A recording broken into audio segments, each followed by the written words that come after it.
No, yes. A highly intellectual black man is a Groyper. Can you believe such a thing? I thought that they were all one and the same. Who could have imagined? But it's not true. It's not. There's diversity amongst them. There certainly is. Osiris, welcome back to Revolutionary Change. What's good? It's been a journey. I'm a black Groyper. Groyper's in the building. No, I'm. What's up? It's good to see you, man. Good. How are you? I'm great. How you doing, Jen? Peter, what's good? So you saw we hit the 100K, right? Absolutely, I saw that. I retweeted it. I'm so happy, proud. You know, I'm not surprised, but no, you can't take anything for granted. The grind that you've been on, and really, I think it's the networking, the coalition, all different types of people you speak with, and really happy for you and the channel. Thank you. And just for people who are coming on, like in our chat, Osiris is one of our original supporters. Oh, yeah. Like original, he's still a Patreon. Yeah. Like it's totally cool. That's good. Yeah. Cool. So yeah, he's one of our OG supporters. So welcome. Are you here? Are you prepared to air your grievances? I have one major one, but yeah, I am. Okay, prepared. hold on. We're going to bring in, because we have another guest that popped on. So this is exciting. So Well, I told you this is going to be like a reoccurring it's going to be thing. hilarious It's because gonna, we like, have all of no this idea, but everybody's going to get to air their grievances. It's going to It be also fun. goes to show you how much of an artsy person you are, because you're like scattered. Yeah, I don't want to make a schedule. I don't want to everyone make come a on whenever schedule, they because want. if I was having a cocktail party, it would be like a flow, you know, it's a flow. So bring in, so guys, Josie is here, Josie Gilbo, who is the veteran. She's veteran or serving. Wait, bring her in. She is a former U.S. Former Army, US Army. all source intel analyst, and somebody who actually is a real hero and a disruptor in the halls of Congress. Josie, welcome back to Revolutionary Change. Hi. Hi. Is it a Christmas party? Irish Josie. Yeah. You came prepared. I love it. Yeah, I was like, if this is a Christmas party, I need to bring in the Christmas decor. But my favorite piece, this is my favorite piece. Look at that. Nice. Very nice. That's very nice. See, and here's the thing. Absolutely. Across the political spectrum, we all agree. Isn't Yeah. that like we can all agree on that? So Josie and Osiris, say hi, everyone. Hi. Hello. We're going to air grievances. So Osiris, why don't you start? Let's start with, we're going to start and see where this takes us, because I'm sure we have a lot of similar grievances. Oh, yes. Yeah, I'll start with a semi-serious one. Actually, pretty serious. You know, for my channel, I've always wanted to connect with people on different perspectives, just like we're doing right now. And I was labeled a black Groyper, but I'm a friend of the Groypers. Groypers are a certain demographic, I would say. But Nick Fuentes, he actually opened up an invitation to work with people who might be called on the left. And he said he was willing to compromise on the free market. And I have heard no one that I've seen take him up on that offer. And that's a grievance. That's my first grievance. Did you? Because absolutely. I don't participate in your Nick Fuentes discussion. Listen, as far as I'm concerned, Fuentes is definitely, again, I'm not going to say he's intelligence. This is, I'm sure Josie hears this all the time about Tucker's intelligence, Candace's intelligence list. All I know is that he's mealy-mouthed on a lot of things when it comes to Israel. On the one hand, he says the right thing. On another hand, he may say something else. But at the end of the day, as you often like to say, a substantial portion of people that are involved in politics, they need upper management. They need somebody to follow, somebody to guide them, because this is just the way that it is. It's why people like going to rallies and they go to AmFest in Arizona. Let's join the rally and get excited. See, I'd so much rather go to a music festival, right? Like that makes sense to me. I agree. Would I break bread with Fuentes and just figure out how to deal with Israel, for example? Absolutely. Because at the end of the day, but what is it about him? He's. How do you like him, Osiris? He's such this little white boy. Like, how do you like him? There you go again with the racism. What's going on? No, it's funny. He wouldn't take his own silo, and he's self-proclaimed virgin, but he hates women. But he's like, that is so dysfunctional. Like, it's so weird. And what does that do for like, what is man? What is a man? That is so unmanly. Hamburger, who is our new troll along with Travers. He's the resident troll, but I like the guy. He's great. Nick Fuentes is a professional shit disturber. Okay. Yeah. I just don't get the deal with him. That's all. I don't get it. A lot of people actually from different perspectives, libertarian even, and the left, have started listening to him since basically since the whole October 7th. He has, if you listen to his show, basically the heart of the show, believe it or not, for those who don't listen, it is not mundane. It's like really deep dive on basic political topics. It's really the heart of the show. And then you see the clips of all the funny stuff that get views, but he's one of the smartest political analysts, just flat out, that exists out there.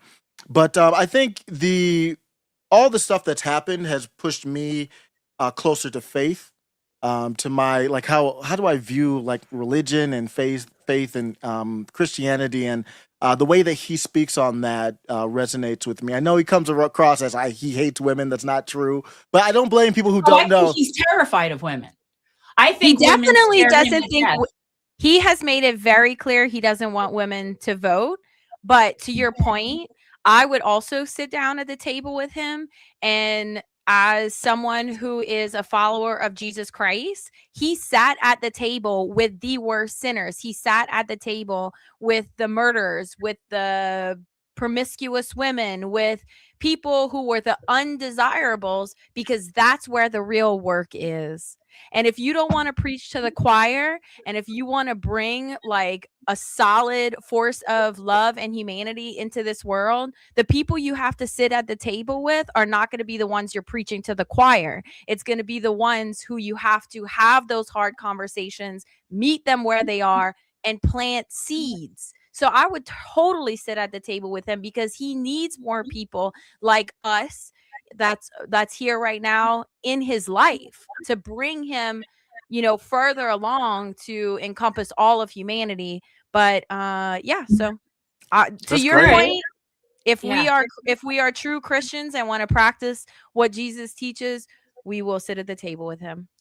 I would also imagine that with the experiences that you and Anthony have had in the halls of Congress, that you need as many supporters and movement leaders as possible to back you up, because in so many instances, you're kind of out on an island. And even if there are people there that want to support you, they don't have the intestinal fortitude to even put themselves in a position where they may be put into handcuffs. Like, there's really something to be said for just having the balls to go into Capitol Hill and just do what's necessary. And so I totally understand where you're coming from. And that's why, like I said, I could have very profound disagreements with Nick, and I do, but I also believe that he is an influential person. There's no question about it, that once you get past Tucker and Candace, it's really, you toss it up in the air in terms of who's the next most influential person.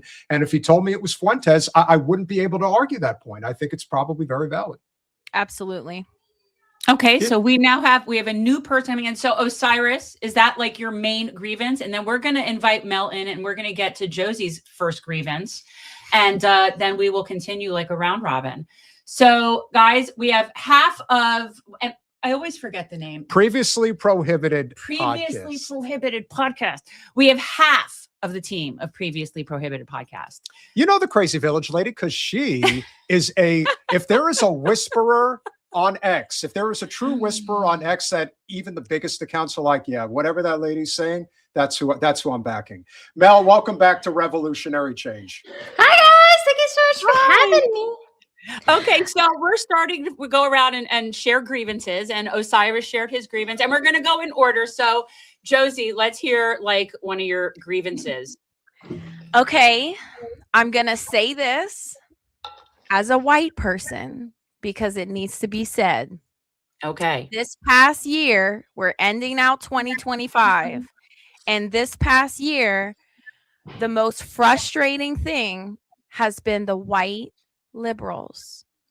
The people who try and dictate how the Palestinians are going to be liberated, how the Black people are going to be liberated, how LGBTQ are going to be liberated. One of the most frustrating moments throughout, like multiple moments throughout this year, is having to deal with white people overpowering the voices of the oppressed. Can we You know what that please is? talk about that? Do you know what I call that? What is that? I call it white liberal, but there might be a Yeah. better word. Yeah, caucasity. It's caucasity. I like And it's a certain type of person for sure. And it's generally the common denominator is privilege. That's what we're speaking about. I mean, that's the common denominator, but it does tend to be white. It isn't always Yes, white, it does. but it does tend to be white. But yeah, I call that caucasity. It Making has decisions been one for of the things that most you know nothing frustrating. about. I'm a new activist, quote unquote, right? I've only been doing this 2 years, since October 7th. And I see why we don't make progress, because we're not listening to the ones who've been doing this for probably Correct. now hundreds of years.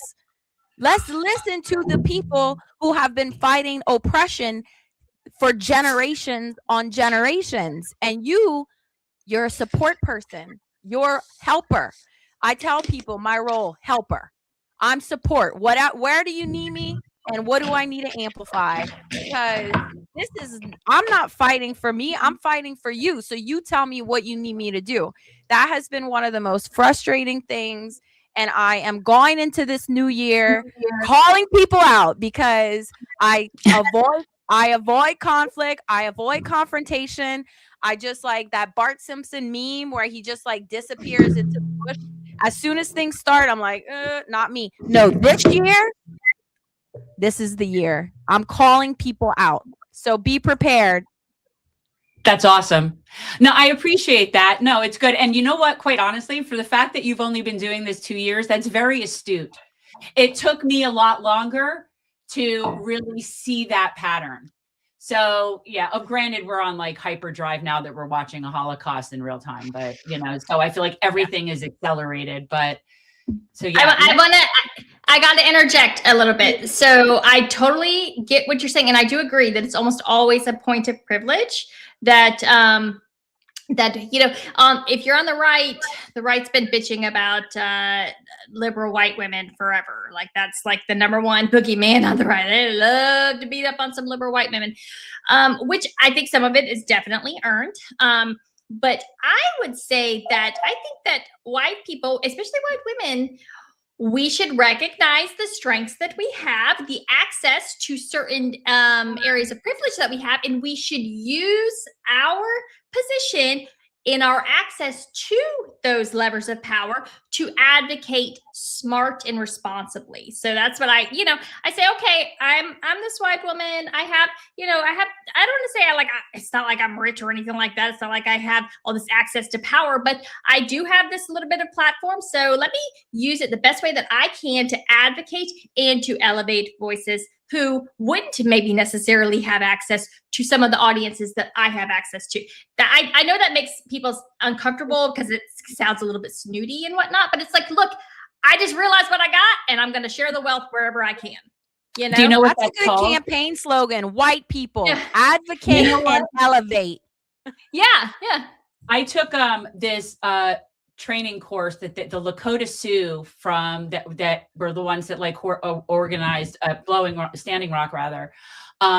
They came down here to Florida and did like this non-violent training session. It was really cool. And one of the things that the Lakota Sioux say about being a good friend to the people is it's called lending your privilege.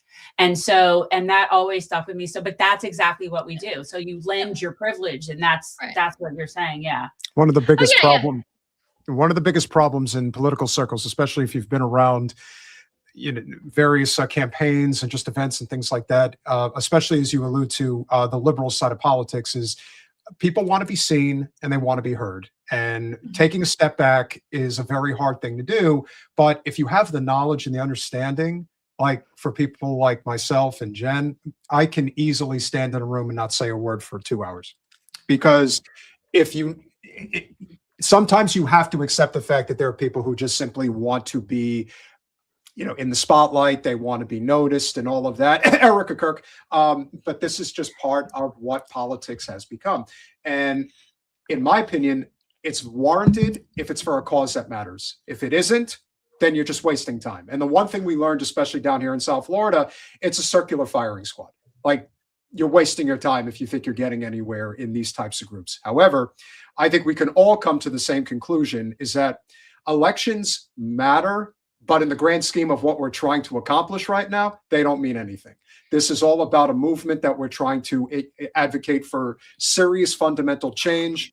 And if there is a person who is advocating for that change on Capitol Hill, along with Josie, it is friend of the show and somebody I consider a personal friend, Anthony Aguilar. Hello. How are you, brother? Hi, Anthony. So, okay, Anthony, welcome to the solstice party. We're going to move on. And so, Mel, we need to know give us a good grievance. We need some good grievances. We're commiserating here, but let's say this. Let's say, like, though we are normally much more feisty, let us have we will listen and we will not judge with everybody's grievances. Yeah. So my number one grievance probably on the right is the unwillingness of MAGA people who say that they're anti-war, say that they're populists, which populism, obviously, the fundamentalism of populism is what's good for the populace, right? Yeah. Is them just not being willing to voice any kind of, they've just turned into total cult members, right? Trump hasn't done jack for the populists. He hasn't done jack to serve the populist agenda. And it's been really depressing to watch how many of these people have they just fold and bend their way. And it's very, very frustrating, because I'm like, prior when it was Biden, I found a lot of common ground with a lot of people, and everyone was on the same page on a lot of these things. And now what we see, I guess, at the very top of the MAGA movement, definitely, what we've actually seen is this total alienation. I have about 20% of my followers just say they're never going to vote again, ever. They're done. They hate all of it. And then there's another 60% that won't even acknowledge that it's a total failure. And then, the remaining 20% are like diehard, will never criticize anything that Trump does. And so for me, it's just kind of sickening. I'm like, look, it's okay. Like, I don't know. For me, my biggest thing is just this cultish following of politicians. All politicians suck. They just all suck. Every last one of them. Don't ever make a politician your hero. Unfortunately, it is what it is.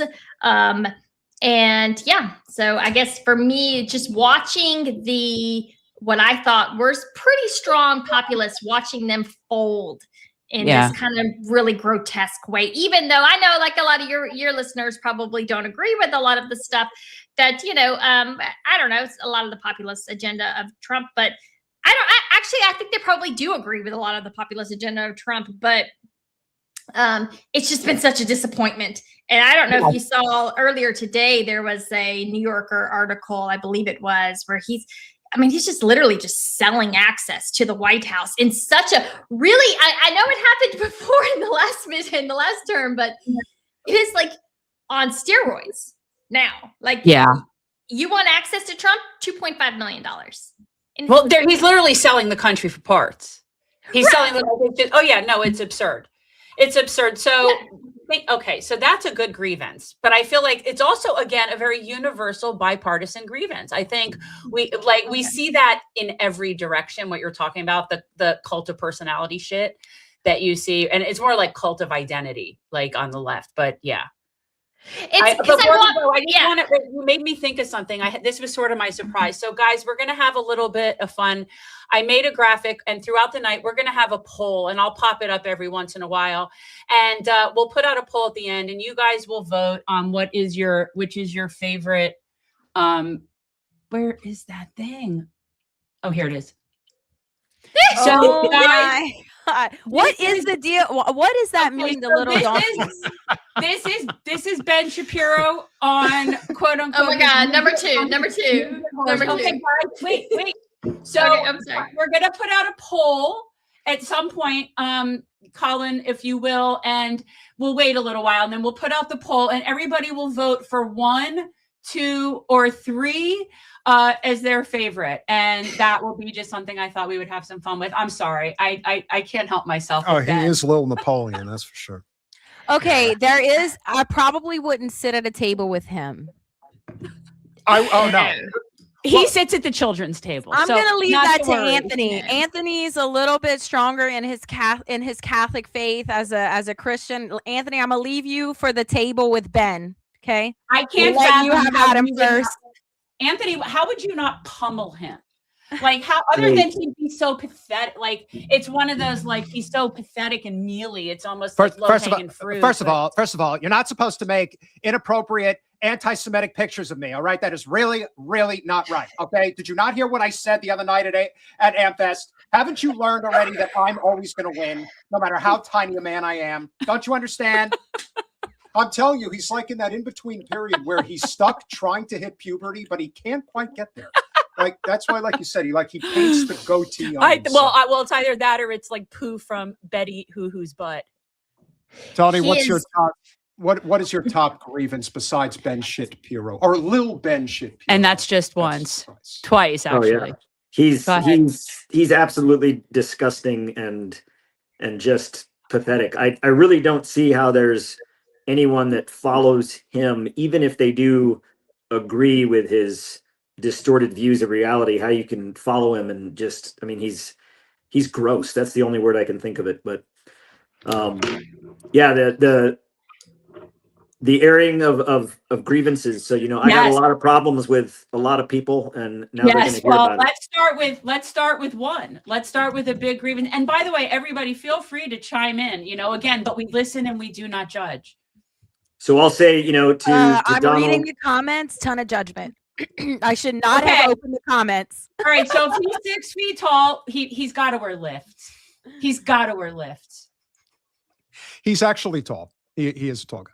I know that on good authority. Okay, well, whatever. I'd still I'd He love may to be watch he may Anthony be tall in pummel stature, him. but he's short as hell. And I feel like I might be able to pummel him. oh yeah, you can listen. If Oh, yeah. Candace and Ben squared off, I'm taking Candace in a fist fight against him. Like, Well, I I'm seriously taking would. the punching bag. 100%. Yeah. Oh, yeah, no, Candace Candace- Owens would take him in a fight without question. I mean, just Yes. oh, it would be, yeah. I think Ben Shapiro's the type of guy that he would show up to a fight and he'd bring a lawyer. I mean, that's how he would fight. I mean, he's All right, now he's if a he heard coward. that, if he heard that one, he would accuse you of being an anti-Semite. No question. I mean, The whole goal is to get under his skin. So I don't. exactly. Okay, Yeah. so let's hear it, Anthony. What's your first grievance? So the person that I want to call out that I actually am really angry at is Donald Trump. I think that the president of our country is embarrassing us. I think that he is a racist. I think that he is a bigot. He is a misogynist. I think it's disgusting that this man gets to put his name on U.S. policy. I think that I read when the national security strategy signed by Donald Trump was released couple weeks ago, I was angry because in it, this man who has never served his country talks about how no longer under his leadership, no longer will the U.S. fight wars for power and resources. We will only fight wars that are required for the freedom and protection of Americans. So basically, the president of the United States is saying to all service members, Army, Navy, Air Force, and Marines, that the sacrifices you've all made over the last 2+ decades of conflict where you were fighting in wars that you thought were for the right reasons, it wasn't. And not only am I going to discredit everything you've done, I'm going to pull us into a war in Venezuela and claim that they have our land and our oil. I mean, what an idiot. He is off his meds. He is, I am so angry. And the second person that I have the most direct of grievance with that I wish I had an opportunity to talk with. No, excuse me. You referenced me, and I have to come in here and defend my honor and defend our table's honor. I am a really, really smart person. You are totally wrong. I am smart because everybody gets lied to. And I said, we're going in for the oil. Would you rather I lied and said it was about the fentanyl? I mean, come on, let's be honest. I said it's the oil. We're totally going to take it, and we're going to steal those ships, and it's going to be really great. You will thank me. You might not thank me today or tomorrow, but someday, Anthony, believe me, thank you for your service, and you'll be thanking me for mine too someday. Okay. Okay, that's pretty good. All right, That was good. Yeah. I love it. Who's second? Who comes in after Trump? So it'd be, I really, really wanted to, I am angry and upset at Pete Hegseth, but I think that he is such a tool and a useful idiot that it's not even worth it. Who I have grievance with, and I think that the world needs to pay more attention to, and grievance is Jared Kushner. So just yesterday, Jared Kushner's big, brilliant, beautiful plan for how to end the war in Gaza and how to make Palestine free is a $112 billion resort project, a real estate project in Gaza, of which the United States has already said, Donald Trump has already said, my brilliant son-in-law has come up with the most brilliant plan to support the most brilliant peace deal, and it's going to rebuild Gaza into a place that will be the envy of the world. And the United States is already ponying up $24 billion. The U.S. has already said that we will pay for 20% of it. $24 billion are going into this plan for exactly what I've been saying since I returned from Gaza and what I saw on the maps in the headquarters of the Israeli office that coordinates everything for Gaza. Their plan of the Riviera, of the resort, of rebuilding Gaza into a real estate venture, and that Jared Kushner is the one who is representing our nation as this deal broker, and really he's just lining his pockets, making himself rich, making his cronies rich. Donald Trump is obviously happy with it. And, I think the guy is gross. I think he's a weirdo. He looks like that ventriloquist doll in that movie, The Boy, where that ventriloquist comes to life and lives behind the wall. Look at the post. Look, someone pop up that movie poster. He looks like a wax figure. He looks like a wax figure. He's not even human. And to think that man is the one that gets to decide about how whether or not we may end up at war in that region, or how our tax dollars should be spent. It's disgusting. He disgusts me, and he makes me so angry. And I feel like if I just had a moment in a room with him to have a conversation with him, I would just enjoy just making fun of him to his face. You think that would really be satisfying enough? I think he would say something and open his mouth in such a way that would warrant a fist in it. No, I think you would get so enraged that you would figure out how to physically remove his head from his body. That's what I'm saying. Like, I think it would go well until he opened his mouth. Well, the problem, of course, throughout history is that you have people like this, like the Kushners of the world, that always send the Aguilars and the Guillebos off to die for their cause. This has been a tale as old as time, and it almost happened to me, and I'm sure it's almost happened to a lot of people. And once you learn, you can't unsee it. So it's like, okay, I want to fight for my country. I want to defend my country because I love America. I don't love the people that run this country, and I'm not quite sure who does. I'd be very curious to know. Mel, you had a thought. Get in there. Right. Well, I think one of the problems with Jared Kushner is I actually think that if you got in a room with him, you would be surprised at how charismatic and charming that he is. People like this, they don't get to the positions that they are. If they're nasty, right? He is actually extremely smooth from what I've heard. He is very, very friendly and nice, and he is conciliatory to people in grievances. He is conciliatory to grievances of all types, right? And people he's a smooth car salesman, right? I don't like to put down car salesmen by comparing them to war criminals or people who support war criminals, because most car salesmen are actually just normal people, but that's how he is. He's a very good salesman. And so I do think that we should be just on guard as to far as number one, who Kushner is, what he represents, and why it is that he is so powerful, right? Why are the Saudis thrown in with him? Why did they give him $1 billion on his hedge fund when this is a man who has not demonstrated an ability to turn a profit on anything, right? Why would the Saudis give him that? Why? Because, of course, because again, this goes back to bigger things, and this is all goes back to the American deep state. And I hesitate to like say, oh, there's one or two people pulling the string. There's a system that runs smoothly when certain people are in charge, right?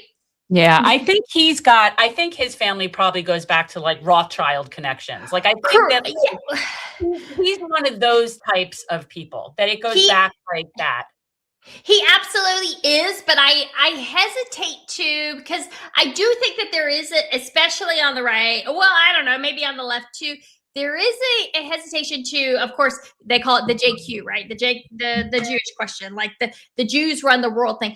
I actually don't fall into that category. I think that's about 20% of it, right? I do think that there's more things that go into it. And I don't actually think that just being rich and connected to the Rothschild is enough.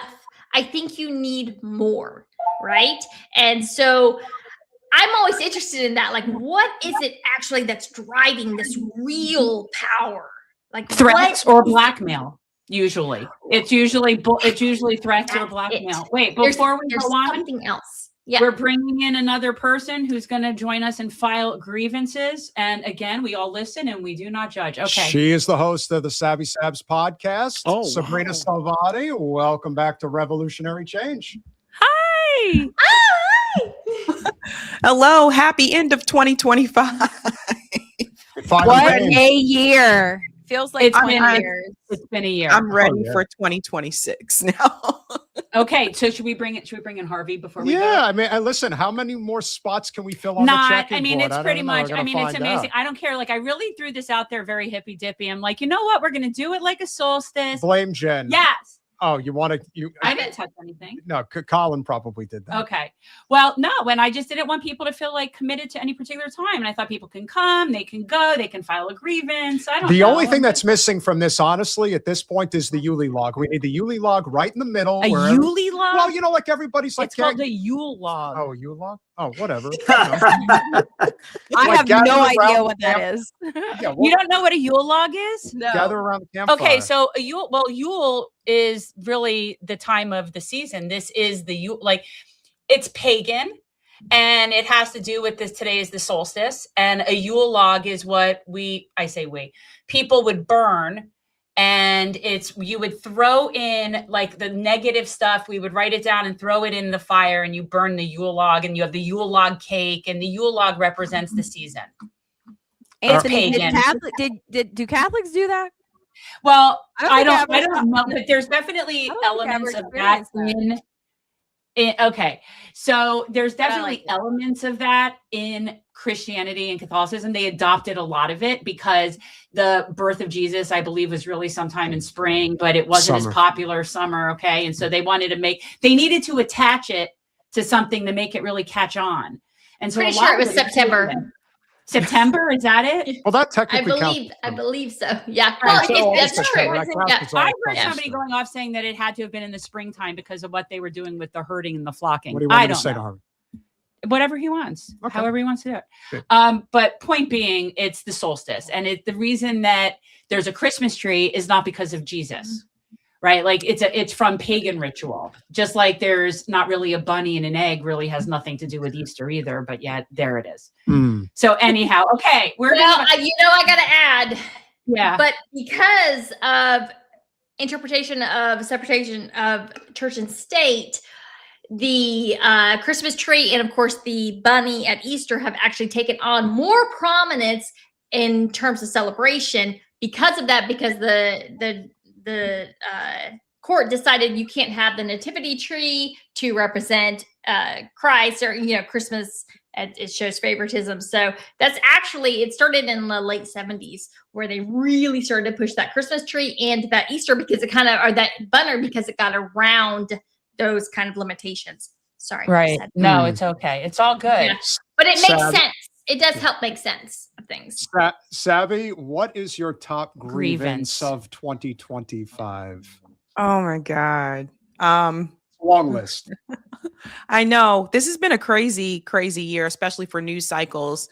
I'm sure you guys have run into this too, where every other night it seems like there's so many news stories you don't know which one you're going to cover. I feel like that's how it's been 2025. I would really and I'm hopeful about this. But I would really like for everybody to find a way to come together, at least on a populist message and an anti-war message. And I feel like we could be getting there in some way, shape, or form, but I feel like there's certain gatekeepers in this particular YouTube progressive and conservative spaces that are trying to prevent that from happening. So I saw the pictures of the little horse with Ben Shapiro, right? So I feel like well, you cracked me up today with that. Beyond. That was part of what inspired me to do it, guys. Sabby did a really good takedown of Ben Shapiro. He is so pitiful. We have a normal thing here where actually that would have been 3 times. If his name is invoked, so we're going to be doing a poll tonight, guys. You'll vote on 1, 2, or 3 of your favorite. But when his name is invoked, this is normally what happens. All right. This is this is what normally happens. This is the short version.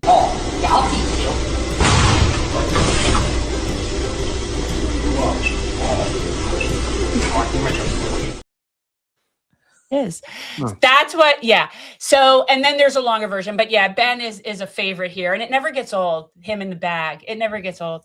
But I think I really appreciate Vicky crapped that, his diaper. and I appreciate what you're saying about gatekeepers, and it's always been something that's pissed me off in this entire industry since we've been doing this as well. Like it's very junior high school and it's very, very frustrating. Yep. And that goes back found to it my terrible. grievance. My grievance. Okay. Go for it, Josie. That's it. You didn't get to hear my grievance, but it's exactly what you're saying. The gatekeepers that I've come across in the past year have mostly been white, privileged. I don't want to say liberals. I don't know if that's the right term. What did you say? Well, no, I call what you were complaining about, I call it as caucasity. Caucasity. Yep. It's sort of like it's explaining to different groups what they need. It's explaining to and who like they can work with and who they cannot. That's the thing. Oh, you can't work with that person because they collabed on a video talking about a book that talked about an uncle that their cousin was maybe. I'm sorry, what? Yeah, see, There that's definitely a liberal thing, right? You don't see that crap on the right. dying. Their people are dying. What are you talking about? So last night, funny enough, last night I had this woman come into my mentions and I was talking about, so they were of course doing the whole like Nigerian Christians are being slaughtered. That means that we apparently have to bomb Nigeria kind of thing, and I had a Druze Israeli come into my mentions and they said, why are you pushing the Qatari line by rejecting this, right? Which is just nuts. All of this is nuts, right? And I said, well, basically they were like, why are you shilling for Muslims? And I said, well, don't come in my mentions and tell me that and talk to me about this because Muslims in Azerbaijan have been murdering Christians, okay? And and they're supplied by Israelis, and you all don't care at all. So don't tell me that you care about Christians all over the world because you don't, obviously. And then this person comes in my thing and they're saying, Muslims don't murder anybody. Check your effing language. If you guys remember a couple of weeks ago when James Lee got fired and we along with I think Matt Kim were the first to have him on just to talk about what went on, and we really didn't mince words. It's like it's pretty obvious here that if you're not, especially with Israel, like if you're going to come to a fork in the road and you're going to make a decision that's based on your own selfish interest, gatekeeping, if you will, and I don't have to name them, you know who I'm talking about. That to me is a sign of somebody that you simply cannot collaborate with, because there will always be that point where they will decide that our lucrative career, especially if there is a significant adjacency to one of the two major parties, they will eventually stop because access is very important to them, and especially if they're in Washington, D.C. So I think you have to keep that in mind. It's not personal, and I've hung out with several of these people, but when it comes to the cause, I don't give a shit, because the cause is more important. Well, I yeah, think it's a big access issue.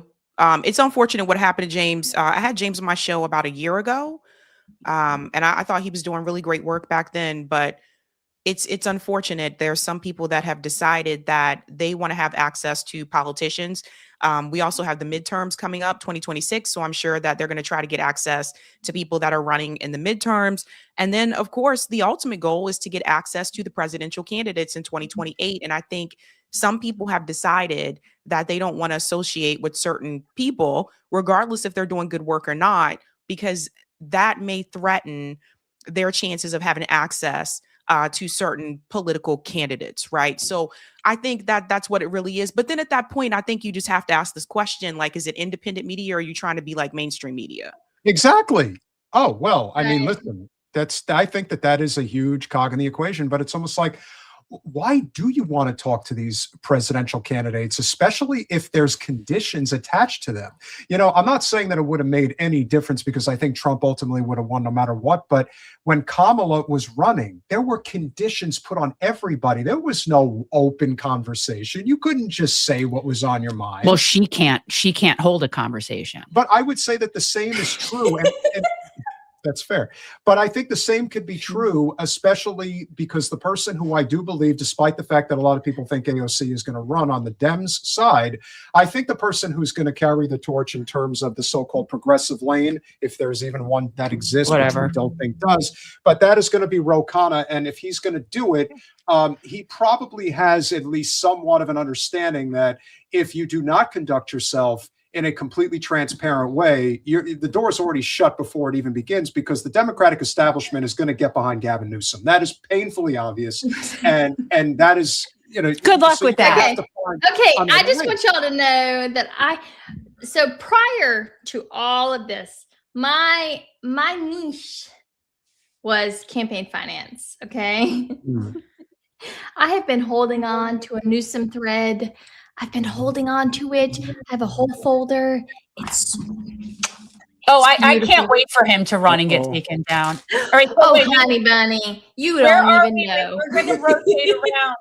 We're going to rotate around. So Osiris, it's back to you. Do you have another grievance you want to file? I mean, it's kind of in relation to what Mel was talking about, but Nicki Minaj, I got a problem with you. I love Nicki, man. I did it on him, and Nicki was so cool when she came out, and to see her basically become a phony and to pretend to stand for something but really be used as a prop. And I have a big problem with her going on if you don't know, she went on the TP USA stage. I was surprised to see it. I didn't know it was coming, but you could see in her tweets leading up to that, she was in that lane. But I wish if she had gone to the stage and she also had stood up against the genocide in the Middle East, I would have been like, more power to you, because you took a stance. You took some type of courageous stance. She didn't do that, and I'm disappointed in her, because I think she's smart. I think she's talented, but I've a grievance with you now, Nicki. All right. She's looking for a pardon for her husband. I think that's part of it, and she's running out of money. Interesting. Well, there's always something behind the curtain. That's Now listen interesting. there. Yeah. I agree. Are they I think federal it was charges? out to get No? that Are they attention federal back from her. charges? Well, her husband, he assaulted. He went to prison, from what I understand. He assaulted an underage girl. Oh Mhm. wow, I did not know. Right. Yeah. He did. Oh, He held a knife to a young girl's throat, and it was the threat of sexual assault. And I believe he went to prison for 4 years. I believe she was 16 and he was 21. So that's what I was reading. And then something came up after that related to that similar charge post him getting out of jail. And I didn't actually know if it was federal or not, because people kept saying, "Oh, she's searching, she's wanting a pardon," and I didn't know if perhaps there were federal charges, because obviously Trump can't pardon a state charge. So that makes sense why she's like, skulking Mhm. around Right. TPUSA. Okay. Yeah. All right. Well, that's all right. All right. So, Josie, we're back to you. Gosh, she covered You can pass. Like, gatekeeping. you don't have to come up with a grievance. You can pass, and we could. I'll pass. We could just. Keep I really don't Okay. have that much. I mean, honestly, I feel like I have way, way more positive about 2026, despite how absolutely depressing it was to decolonize my mind, to deconstruct my mind, to deprogram my mind from all of the brainwashing of my life. I feel like I've gained so much positivity that my biggest issue that has obviously, besides witnessing the genocide, but the biggest issue that I've had, I think, is what I touched on, and then like it relates right back to what she said about gatekeeping, because Yeah. that's actually what I was talking about. Mhm. The white liberals like gatekeeping, like saying you can't. Like, let me just give you an example. Okay, a Palestinian approached me. He is a Marine Corps veteran, and he was getting labeled by a terrorist as a terrorist. Was on like a no-fly list. Some post 9/11 stuff was happening to him, and he wanted to start going on podcasts to get the message out that Palestinians are not terrorists. Like, this is what Fox News is saying, but they're not. Well, I have a very, very right-wing leaning podcast that I went on with my friend at his request, and a member of Jewish Voices for Peace ended up canceling me to speak at a state rally because I went on this podcast, and these people are anti-Semitic. And I was like, well, first of all, I went on the podcast at the request of a Palestinian whose family is getting slaughtered and also getting like investigated for being a quote unquote terrorist. And who are you, white person? Like, to decide. The Palestinians in the group were like, no, we want her to speak. We want her to speak. It was a rally for divesting from Israeli bonds in Ohio. It was a statewide rally. The Palestinians were like, no, we want her to speak. But Jewish white person said, no, she's anti-Semitic, or she hangs out with anti-Semitic people. So this is like one of like 15 to 20 situations that have happened this past year of a white person gatekeeping a Palestinian voice. This is why Savvy and I have a very good understanding, because if you want to see white liberal hell, go to the Boston suburbs and just understand what this. No. Come on, people. We have to do it this way and then that way. And it's like, no, this is not how this works. In fact, if anything, because you are in a position of comfort and privilege, you actually should be standing back and observing and listening and understanding how you can play a role without having to always grab the baton, because again, you're just so used to always having things done on your terms. That's not how the world Okay, works. so let's address Look, this. I gotta This is what I say. I gotta interject. Okay. Wait, I one say, what second, 1 concentration? second. Wait, hold on. I say, what concentration camp you want to put him in then? Wait, every 1 time second, people- guys. So You're we touched Nazi, on this. you're fascist, you're anti. They call people on the right this, right? I say, okay, what Yeah. concentration camp you want to put him in? So, guys, wanna this is label these something that's people? like a point of order just thing, because we've mentioned this before, but this is from Abim 6314. I am a Christian Palestinian born in Bethlehem. I wish you all educate people on the meaning of the word Semitic, which means Semitic language such as Arabic, Canaanites, Aramaic, and others. And we have discussed that here, that the actual Semites are the people of that region and are not the white Ashkenazi Jews that are constantly telling everybody that they're anti-Semitic when they're not even Semites. So I often will clarify when we're saying anti-Semitic, we're talking about Jew hate, that the way other people use that phrase. But yes, thank you. We are aware of that. And I think it is ridiculous. And that's why I said at the top that if Nick Fuentes got wind of, any of the commentary that I've been making, I've pointed it out right before Charlie was removed. He decided to highlight me and a few others in like this compilation video. And I said, listen, I would have talked to him and I would talk to Fuentes, even if there are substantial differences in opinion on a number of different issues, because in the end, this is a class war. That's what this is. And we are divided along these lines that always will create rifts. But if we're talking about the fact that we live in a country where our federally elected officials are able to get away with insider trading, that Nancy Pelosi for the last 20 years has beat Warren Buffett at stock trading. I mean, at some point you got to say this is a criminally run country, and it's beyond the point of saving. We have to recognize that this is if you notice the name of the channel, this is a revolutionary change period that we're living in right now. We have to come to terms with that.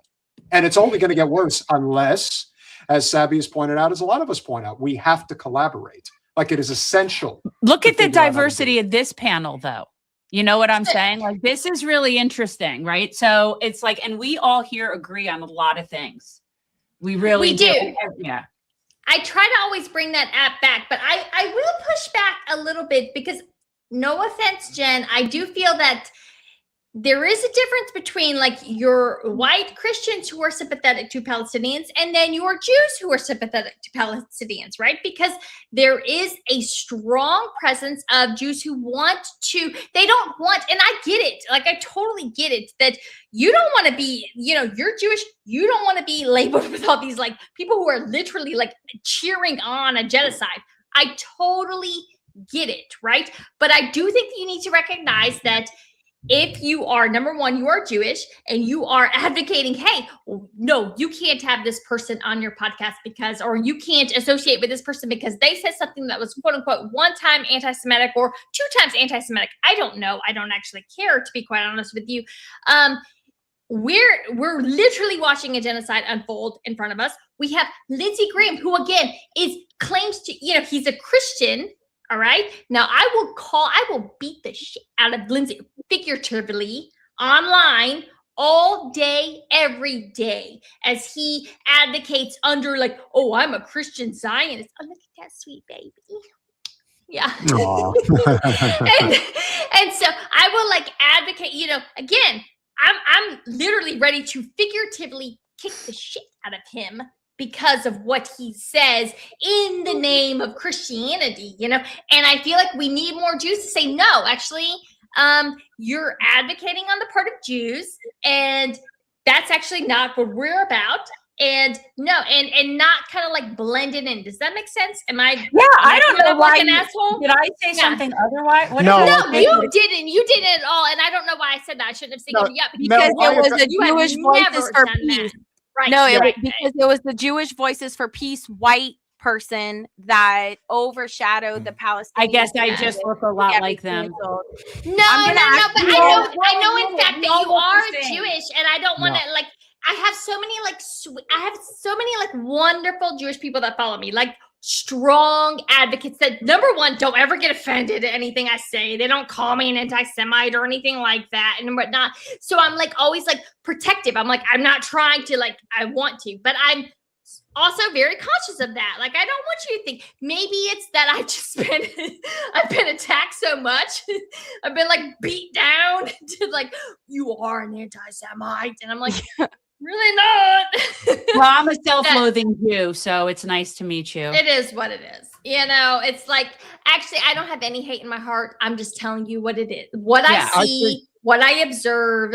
And again, I don't have any problem like criticizing white Christian women or Christians in general. If I think that Christians are advocating for a thing that I think is anti-Christian, like I will absolutely attack them and call them every name in the book as far as like, You don't represent my faith, and you are actually antithetical to Christianity. I And think it you also, angers me. I you know? definitely understand. And I think when you get Yeah. closer to the truth, that's why people will act the way that they do. And we can all put a lot of this stuff in perspective Mhm. because Anthony has seen death and destruction of children, mind you, up close and personal. And there are people in the chat, even tonight, that say disparaging things about him. And the reason, Who? a couple of people. Well, then you ban them. Anyway, point is, the reason that people say those things is because you're a little too close to the truth. And when you're that close to the truth, the smear campaigns go into overdrive. They have to come after you with everything that they have. And so I would imagine, Anthony, the experience of going over there to the front line, seeing what you saw, coming back, and people saying that didn't happen, you didn't do anything, to me, that's just a reflection of they don't have anything that they can say that can defend their actions against what you witnessed, what we know is going down. So the only thing that they could possibly do is say, well, let's just say it didn't happen. What else could we possibly do at this point? Your thoughts?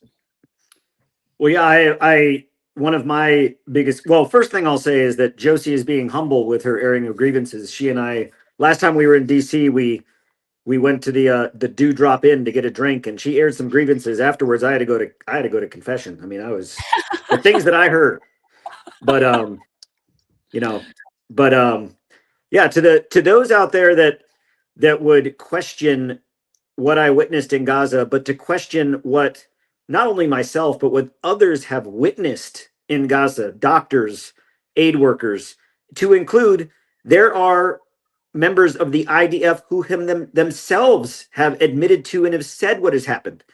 So to these people that deny what has happened or want to smear me because I am telling the truth of what happened, I think those that deny it fall into two camps. Those that have never experienced anything close to it and can't even comprehend how bad it is, or those that deny it and will always deny it because they are incels and they are paid and they are supported by AIPAC or others to say mean and vile things. But the truth is that, what is happening in Gaza, as unbelievable as it may seem, it is true. And the U.S. defense industry is a part of it. U.S. politicians are a part of it. And no one, my own mother could disagree with me on what I saw in Gaza, and it would not persuade me any differently because I saw it with my own eyes, and I'm not seeing it from someone that has nothing to compare it to in terms of a contextual comparison. I've been in Raqqa in Syria when ISIS hung people from the streets. I've been in Baghdad, in Iraq, in Afghanistan, in Syria, in Tajikistan, in the Philippines. I've seen the worst of what human beings can do to each other. And what I witnessed in Gaza is by far the worst that I have ever experienced in my entire life, in my military career. And anybody that would say different, I'd say that either they don't know what they're talking about, they have not experienced it, or if they have experienced it and they're making a comparison to what they've seen in Gaza, then there's something wrong with them mentally. There is something wrong with them.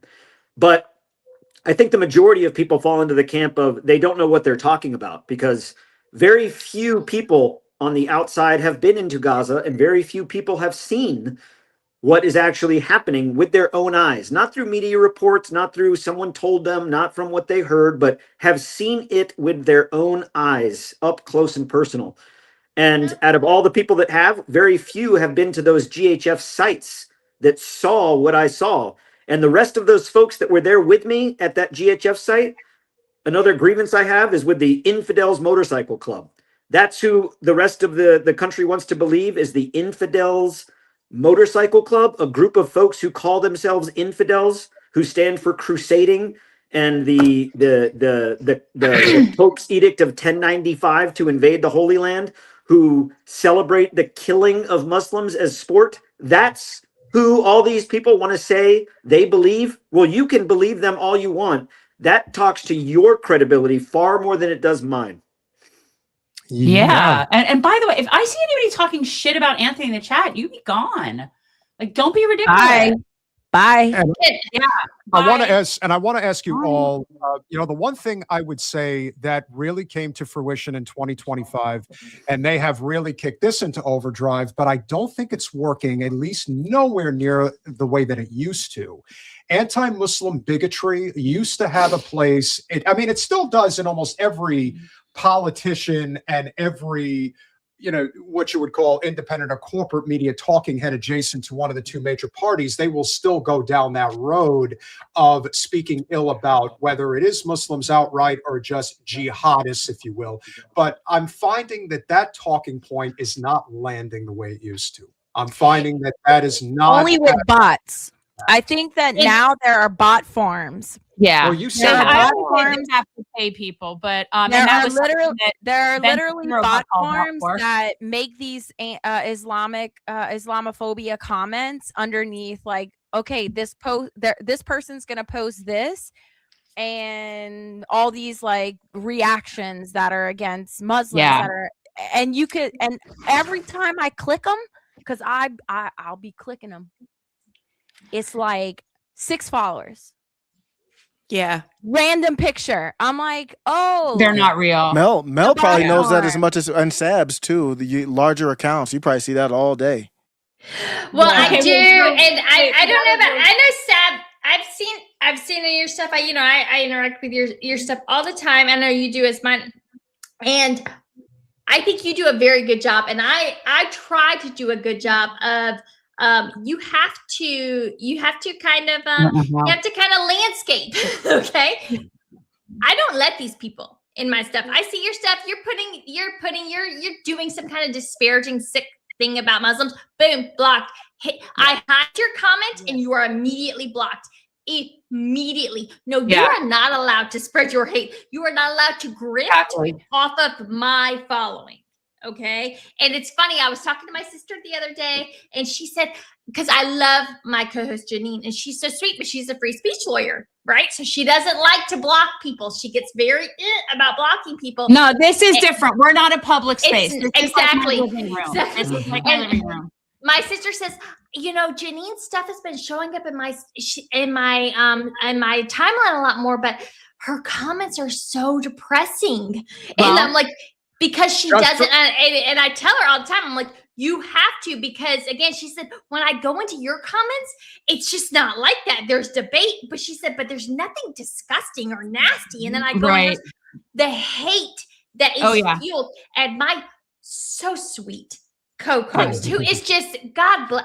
I adore her. Mel? She is just an angel. Okay. Mel, I gotta freeze you for 1 second. Of And course. I will say that one of the things about Janine is that she's not only is she an attorney, but she's Palestinian. And that is the reason, and she's in DC. So there is a reason why they come after her. Because remember, if you don't have hate like that, if you have the hate that people like Sabby have, that people like Anthony have, that people like you have, Mel, and you, Josie, then you're doing it wrong. If you have the hate, that means you're doing something Of course. right. Osiris, Right. I know you got to roll. Thank you but for filing your grievances. And Sabby, I'm coming Merry back to you for your Christmas. grievance. Appreciate you. Final thought before you go, my friend. Great to see you, and obviously have a very Merry Christmas. Same to you. Take care. Okay. Bye. Bye, Merry Christmas. All Merry right, Christmas. Sabby, we're back around. So let's hear your next grievance. Oh dear. So one of the things I did talk about recently on the podcast is I just don't want any repeats for 2028. Kamala Harris, I don't know if everybody knows, but it's been announced that she's planning to run again in 2028. Oh my No more Kamala, no more Clintons, no more Bushes, just no more repeats. I think it needs to be fresh faces, fresh energy, and it has to be someone who is running on a populist message, not someone that's running on like this neocon ideology, like the Lindsey Graham type or whatever. But also they have to be running on a plan for affordability for people here, right here in the United States. And one of the things I noticed with that America Fest is that Vivek Ramaswamy was there, and he was one of the people that said that people need to run on affordability, and he decided to use that opportunity to make it about identity. And that was the thing that I really noticed is I'm like, JD Vance is bringing these things up. Vivek Ramaswamy is bringing it up. We all know what Ben Shapiro did. He started to attack people individually. And I'm just like, but here's the thing. The poll that was released today from Polymarket shows that even after all of that, JD Vance has now expanded his lead in the presidential race. And that's including Gavin Newsom and AOC in that. And ultimately, what I realized is that the Democratic Party never created something like Turning Point USA. They never created something to counter that. Nope. And it's a problem. So as messy as everything is right now with TPUSA and all the corruption that's coming out, don't sleep on them, because as the numbers are showing right now, like they could still pull this off come 2020. Absolutely. No, they're not. All right, guys, wait, we're going to debate that in a second. We're going to bring in another guest. This is a friend of ours who's been around also from the early days of the show. He's in a not so good mood right now because the Packers really blew it against the Bears the other day. Okay, but, so you gotta call a spade. All right, but this is He's a professor emeritus of democracy at the University of Wisconsin, Green Bay. He's a friend of the show. He is one of the writers, co-founders of the 21st Century Economic Bill of Rights. Professor Harvey Kaye, welcome to Revolutionary Change. Hi. Good evening. It's been a while since I've seen your faces. Well, I invited you for our 5th anniversary, but it was your birthday, and so we couldn't be graced with your presence. No, I appreciate the invitations. I'm always busy just on those days. Of course you are. So Yeah. we are going around, and now you are the new person in the room. So what is your first grievance you were going to air for the end of the year? My grievance is the year. It's been quite the year. It's been a year. Yeah. It's but it's my grievance isn't with. I mean, I just plainly despise the folks in Washington, but my grievance isn't with Trump and his. I mean, they're just disgusting pieces of shit. My grievance is, as it has been for decades, it's with the Democratic Party, and I was hoping, I was imagining, and why I should even imagine is crazy. I was trying to imagine that with the new leadership, I don't know Ken Martin, so I can't speak about him specifically, but maybe with the new, people were telling me I should expect things. But I don't understand why it is that the Democrats haven't figured out how to come up with any kind of vision whatsoever. Maybe was there some question as to whether or not the Democrats might actually blow 2026? A moment ago. Well, I think we've talked about this many times before, and I still think this gets back to what happened with Bernie in 2015 and 2016. He ran a true populist left campaign based solely on economics, and there's a reason he took off like a rocket ship. And it is a party that is not only archaic in terms of its leadership, but its thought process and its funding. And when you are a party that is funded hook, line, and sinker by corporate special interest money, and this is why I've always said Democrats are more dangerous than Republicans, because they go in through the back door. Republicans go right out the front door. And so in the case of the Democrats, they're still fully, in terms of the establishment, fully in support of Israel and what they're doing right now. And they're much more subtle about it. They're much more behind the scenes. Whereas on the GOP side, it's much more out in front. So the rage and the anger is much more demonstrable. Whereas we're now looking at it from the perspective of, okay, so who's the real populist left person that's going to come up and, lead the charge on the Democratic side? But I got to tell you, Harvey, I'm at the point now where I'm not sure that the Democratic brand could be saved, because I don't know who is going to trust the party ever again even if it's AOC and she creates a firestorm. It's like, no, we've seen this movie one too many times, where it's like, where is the trust and the faith going to come from? And you come from one of the truly best populous states in the country. I mean, come on, it's the state of La Follette after all. So when you think about Wisconsin politics and just the upper Midwest politics in general, which I think have the best political ideology in the country, to me, it's sad to see that it's come to this. But I think if we're not organizing along class lines, and we're not organizing no matter what party or affiliation you're looking to be in. Yep. Yeah, well, in that vein as well, as long as we've introduced class, which is my primary interest, I've also been terribly disappointed with the AFL-CIO and the labor movement generally. There's just there's no action. There's no talk of where do we go from here. There's no talk of what the labor movement's really about and why we're not doing it, or what the Democratic Party is supposed to be about. But look, I mean, it really is tragic and utterly ironic right now that when Americans have no less affection for democracy than ever, the Democratic Party doesn't know how to speak to people at all. Okay. No, So this that- is them, Harvey. Yes. Yeah. Yes. Yeah. That's as much as you're going to get from anybody would- in that position. I have a question for add you. here What do you with think the- about the vacuum that's been created by both the right and the left for the Green Party? I don't know. Sabby, pro- wait. Sabby, what were you going to say before I answer that? I think Sabby I- has a thought. and I have some things I can say about the Green Party as well. But I think that it's really telling that you don't have other Democrat politicians standing along with Ro Khanna right now with the Epstein files. Same yeah. thing with Thomas Massey. Like, where's everybody else? Why are they so silent on this issue? So it's kind of weird to me that they're not standing beside Ro Khanna with the Epstein files, because that's bipartisan and just that's an easy layup to me.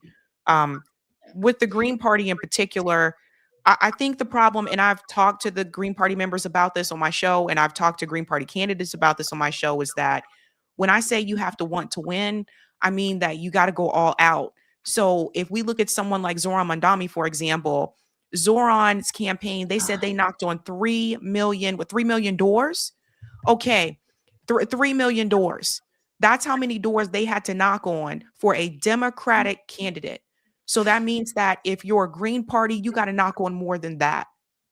And I've had these conversations with Butch Ware, and he gets it and he understands it. And he said, yes, there has to be change.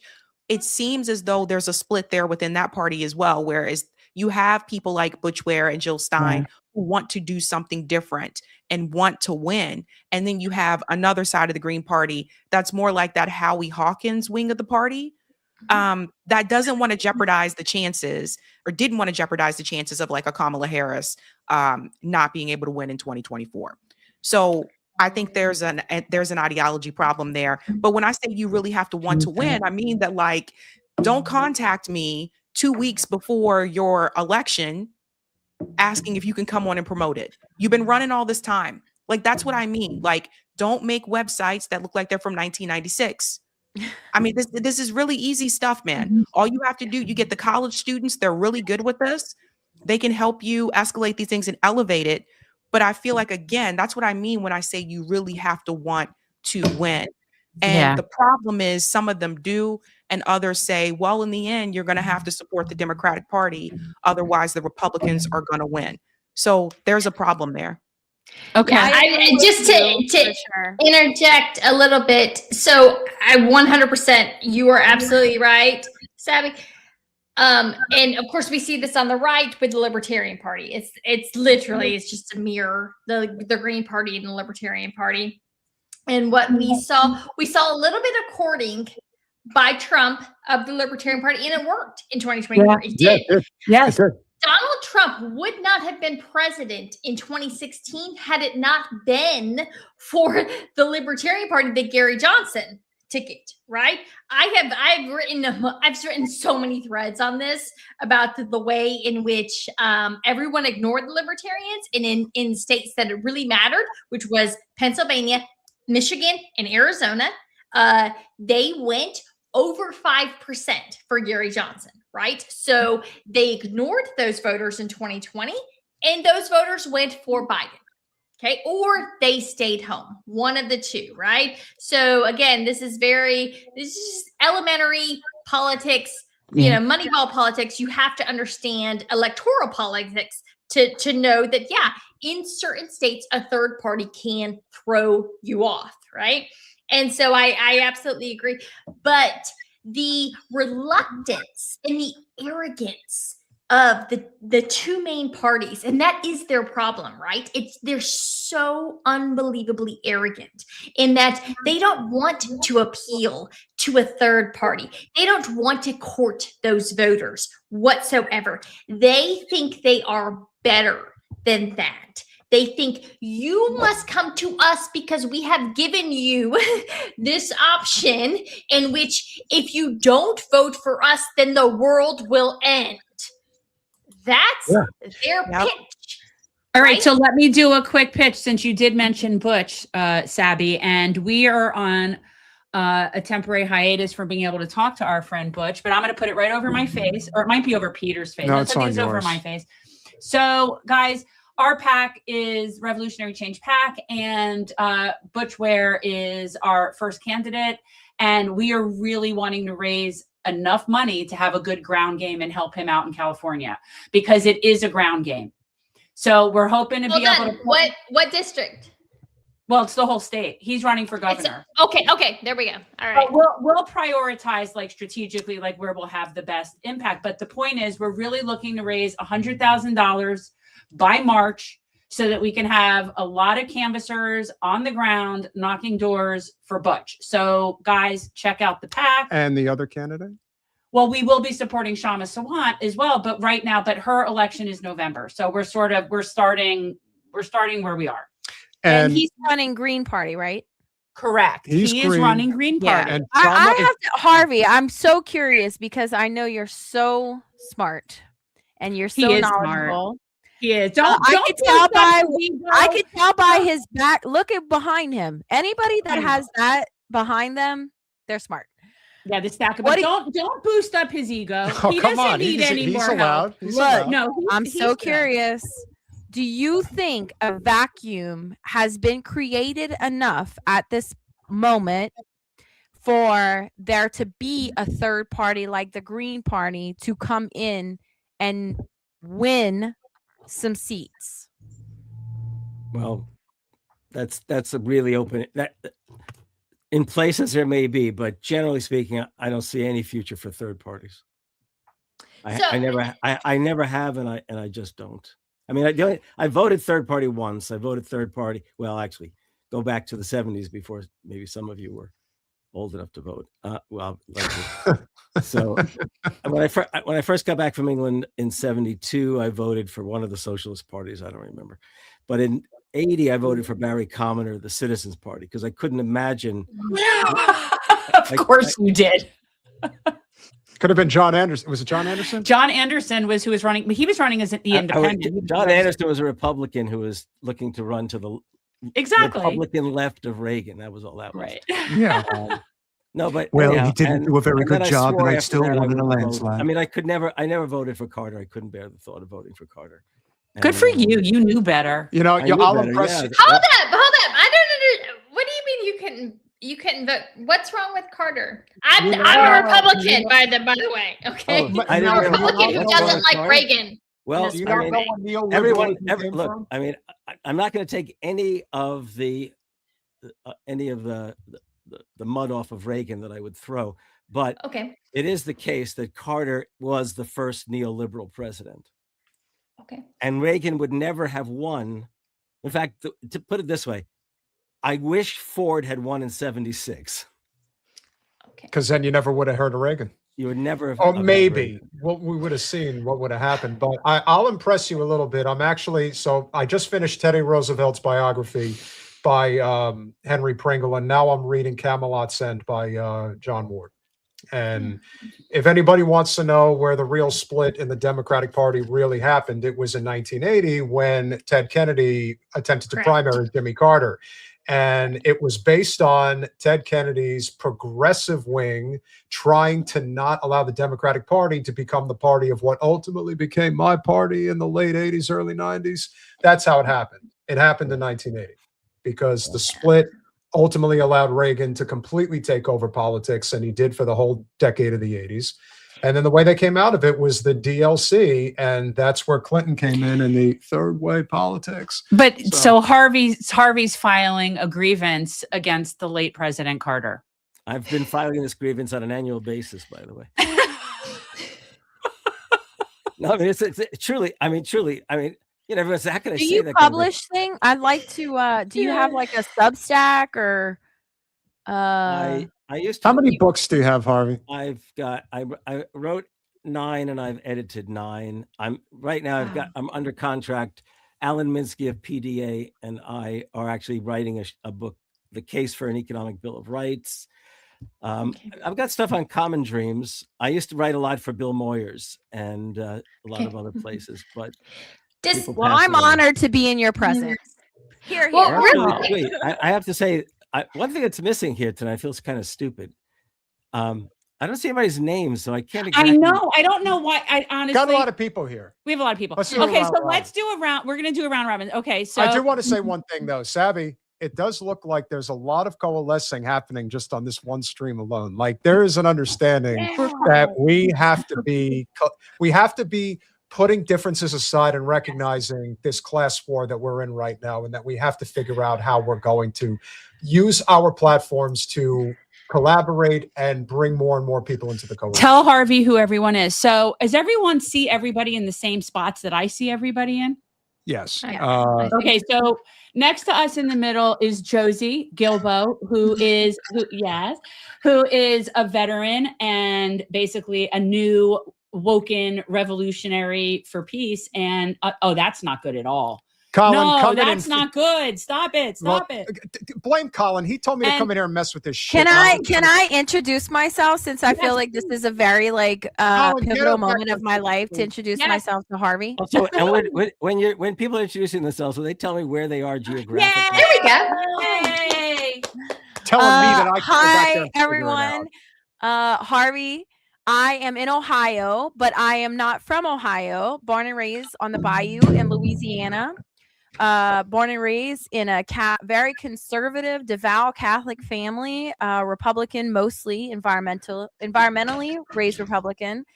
Joined the military at 18, spent 17 years in the military, was a former intelligence officer, worked for DIA, NSA, ODNI, doing intelligence work, and got out of the military after 17 years after the war in Ukraine and Russia popped off, because I was like, what's going on? I can't do this. And because I ended up having friends from Ukraine and Russia that told me the truth about actually what was going on. And then October 7th happened. And then I really just deconstructed all of the blind patriotism that I had, and found myself, I'm sorry, baby, It's okay. and found okay. myself here in a movement full of Democrats, liberals, leftists, Republicans, all different colors of all the wheels, fighting really for humanity. So that's me. Very nice. Amen. Okay, next, Where in Ohio Anthony. are you Let located? Anthony Sorry, go just because one- but, yeah. Where in Ohio are you? Do you know where Canton is, the Hall of Fame? Yeah. Oh, sure. Mm-hmm. I'm like 15 minutes from there, in the middle of nowhere. So if my internet breaks up, it's because I'm in the middle of nowhere. That sounds Let's- glorious. I've been there. I've been there to the NFL Hall of Fame in Canton, Yeah, Ohio. it's actually, Yeah. you know, I actually invested some stock in it. I pulled stock out of Apple and Disney after the BDS movement. I was like, I'm pulling all my stock out, and I started putting it into local things. So I put it into the Hall of Fame stock, and now I'm like zeroed out. But I tried. But you tried that. I No, want- and that I matters. tried. I got to call an audible. Anthony, you will go after Sabrina because Savvy has to go in 5. So Okay, let Savvy and Laura. Savvy, thank you so much. I know this is like, because Savvy runs a really good ship, guys. Like, honestly, Savvy, you and Kim Iverson are my two like go-tos when I want to like know what's really going on, because you guys do the best deep dives into stuff, and I so appreciate it. So I You know only this is call been a me little when you want to know what used to go on. Yes, yeah, for sure. So Savvy, thank you so much. But yeah, let you introduce yourself to Harvey. Oh, hi, Harvey. I'm Sabrina Salvati. I host Savvy Sab's podcast, and I'm also a part of Revolutionary Blackout Network. Very nice. Yeah, see, we're cross-pollinating. Yes, we are. Anthony, first, could you introduce that lovable, adorable Poochie that's right next Yeah, to you? let's see the dog. Well, I was We love getting, the I was dog. getting We excited love the earlier, split face. so he had to come up and check out what was going on. Oh my goodness. He's got the face. Look at Oh, him. yeah. This is my service dog Chester. That's Aw. Chester. Oh my goodness. He's so cute. Yes. Oh my But he, goodness. when we were airing grievances earlier, he got concerned, so he came to check. To make sure everything was okay. Does Chester have any grievances? Oh, he's got a lot. I mean, he tried to. He's upset that he can't rip through the Christmas gifts. He tried to earlier, and It's legitimate. That's a legitimate grievance. All right. Yeah. So Yeah. wait, Sabby, did you know Anthony and Josie? Have you ever met before? I've been Anthony- I've had the honor of being a guest on Sabby Okay. Sab's podcast. Okay, good.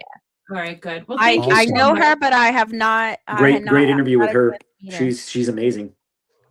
Yeah, Sabby, I- anytime you want to talk to another veteran, you get Josie on there too. She'll give them a what for. Mm. Hey. And I see you all the time, and I try to share your stuff all the time. So I love your stuff.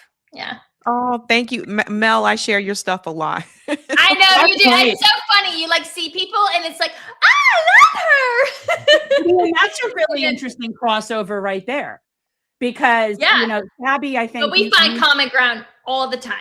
All yeah, the time. and Sabby, I think you're left like me, right? Like you consider yourself on the left. So yeah, I think that's really nice that you guys find that common. But I ground. also think that that's a reflection of the times we're living in, where, you know, if things were going well, yeah, you could have the bickering over petty differences, but that's not the world we're living in. We're living in a world where we have to recognize Unite. what's in front of us. Exactly. Exactly. have to And it's a unite. long, Yes. and it's along class lines. It's what it's And- always been about. You have to forgive me. The founder of Revolutionary Blackout, his name. Oh, Nick Cruz. Cruz. So I sat right next to him during the Independent Media Awards in Chicago a couple weeks ago, or a couple months ago, I guess now. And we had so much fun, like cracking up. We had these like really, really stiff liberals sitting at the table with us, and we were laughing so hard the whole time. It was so fun. Yeah. See, this is where people on the right and people on the actual left can all agree, because none of us like the liberals. It's like we really kind of agree on that, right? Yeah. Like, if okay, you ask but me, he'll can tell we- you we were having so much fun. We were Now, just, like, what is the dying liberal? Can laughing. someone like actually? Because I hear Okay, neo hold lib, on. neocon, Love neo. it. What? Okay, what is the me, liberal? though? love me, I'm So- a liberal. Wasn't that a very popular song many years ago? Yes, it was. But I'm blanking on. The I name think of it. I think Josie, when we're saying liberal, like what I'm thinking of, and I think probably what Sabby is thinking of, is I think of like normie Dems that are just sort of like milquetoast, just sticking with the Democratic program. They're vote blues no matter who. They're very comfortable, and things that make them uncomfortable are a no-no. Right. And talking about Yeah. things. So that's who I think of as liberals, and unfortunately, that is a huge amount of the donor class to the Democratic Party. I mean, to both parties, really. I mean, they really are the same, except for The best example. Democrats yeah. are a little bit nicer about LGBTQ rights. I'll give you a good example. The people that the people that want to show up at high-end fundraisers and speaking engagements with the likes of Hillary Clinton, the likes of John Podesta, the likes of the real president of the United States, anyone who Tony bought Blin- Kamala's book. Tony Blinken, people like that, like those. That is the liberal class. This is a Okay. affluent, highly educated, lives in one of the major cityscapes of suburbs surrounding either New York, DC, Gated communities. Los Angeles, San Francisco, Chicago, places like that. Sabby, That's- is that a good, I think, analysis of liberal, or yeah? So I thi- Absolutely. Yeah. I think Nick would tell you that at our table, who, again, I'm not talking shit about anybody. Everyone was very nice, okay? But Jimmy Dore gets up, okay? And you know Jimmy, okay? He's a little bit like, especially with COVID, and this is what it was all about. It actually was about COVID. He starts cracking jokes about masks and about vaccines and about all the things. And these women were not having it. any of it. Nope. None of it. Okay. Like, holy moly. And Janine and I are like dying laughing. And then Nick and his brother were there with us. We're like, it's just hilarious. We are laughing way too hard at Jimmy's jokes, but not because we're laughing at his jokes, but because we're looking at the women sitting across from us and they are like pissed. Yeah. Yeah. That's a liberal. To me, Like, a liberal, like you know? regardless of political side, Democrat or Republican, when I think of liberal, I think of someone like sending a bomber into Gaza with an LGBTQ flag. Correct. Or Correct. like a picture of Jesus for the conservative side. Oh, like here's some bombs, but also here's Jesus. Like, Well, at the or- end of the day, they're also both made they're it's both like they put capitalists. icing on top of a pile of well, they were the ones that covered their ears outside of the DNC At convention. the and convention in said- Chicago. Exactly. yeah, they Exactly. said, "Oh no, Because the that kids in makes them Gaza." uncomfortable. Yeah. That makes them uncomfortable, and they So don't can like Republicans be liberal Thank too? you, Because I thought Sabby. that. Merry Christmas, Bye. Sabby. Bye, Merry sweetie. Christmas. Oh, mention. Will Merry you mention to Christmas. Jay? Will you mention to Jay about that email I sent you? Would you? JB. Yeah, you're Jay. Just because I mean, I will too, but I'm just like mention that give him a heads up that I am in the yeah. look. Yeah, thank you. Bye. Merry Thanks, Sab. Christmas. Sweetie. Okay, Yes. now can Republicans be considered liberals under like what I just said? Because Yeah. is it just here's the Democrats thing, that can be Josie, there's- liberals, or can Well, Republicans be liberals? neo-libs, there's neo-libs, and then there's neo-cons. Cons. Yeah. And what they have in common is they're all corporate, right? Like what they have in common is they all serve the corporate class. They all serve at the behest of capital. And that is what they're all in. That's why they don't go after each other. Because at the end of the day, they all serve Can the same someone purpose. take it upon themselves to create some sort of Webster's dictionary or like political dictionary of all these words and what they actually mean? Because as someone who was in the military for 17 years, who moved throughout the country, these words actually mean different things I know. depending on where you are and who you're around. And I think when we're having these conversations, we're not like on the same wavelength, because like conservative to me, sometimes when people are talking to me about conservatives, I'm like, as a conservative, I'm like, that's not conservative. But maybe conservatives in their area are that. So maybe we need to It's like break it relative. down. I think, if I could, I think that this is also a reflection of the death spiral that is capitalism, because in the end, what you're finding is people that, and again, and Harvey, I revert back to you because you lived in. I mean, listen, if you go back and you look at the last truly liberal Republican president, which was Nixon, and you look at the things that he accomplished as president, and you didn't know it was him. You just looked at a list of line items that he actually did during the time that he was in the White House. You wouldn't believe it if you wouldn't believe that it was him that did it. And Right. I bring this up because if you think about the media ecosystem that we are living in today and how, I mean, our channel gets suppressed like crazy. And it's all because when you speak truth to power, this is what you're facing. And so I thought, are there any clips that I thought would be appropriate for this show tonight? And I thought this one was actually very good because on the one hand, when you think about being a young man, Harvey, and knowing how important 60 Minutes used to be. I mean, 60 Minutes was always revered as the primary end of the week news channel. It was news credible. show that you would watch. Yeah, it was credible for sure. And I then mean, you think about what just happened last night, not just with Barry Weiss killing a very important story about CCOT. There's also this, and this was Bill Whitaker closing out the show. Brace yourselves. Some words that don't roll off the tongue. Semi-quincentennial is one of them.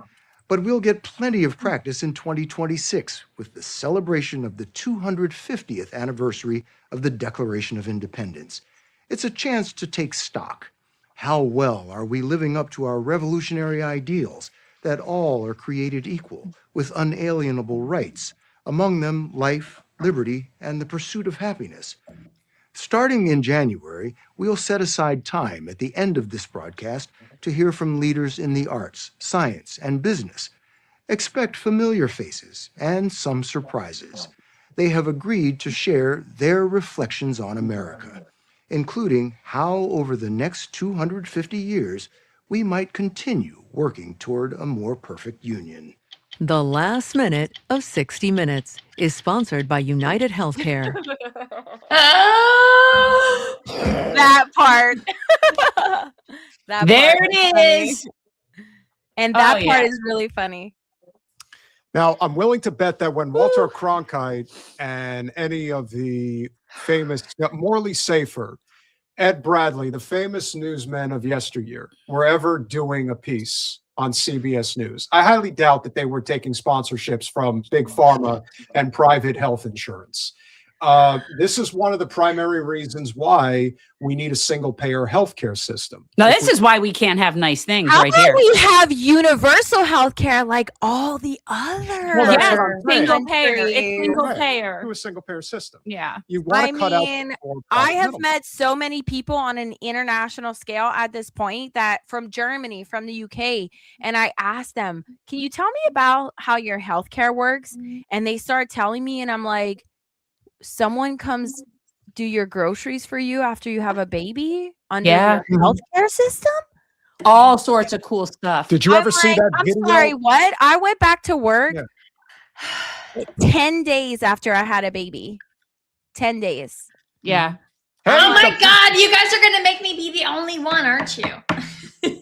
No, we're not, because in the end, this is the only solution. It's not a Yeah. question of If we have billions You to send to kill guys. people, we have billions to send to save people. Obviously.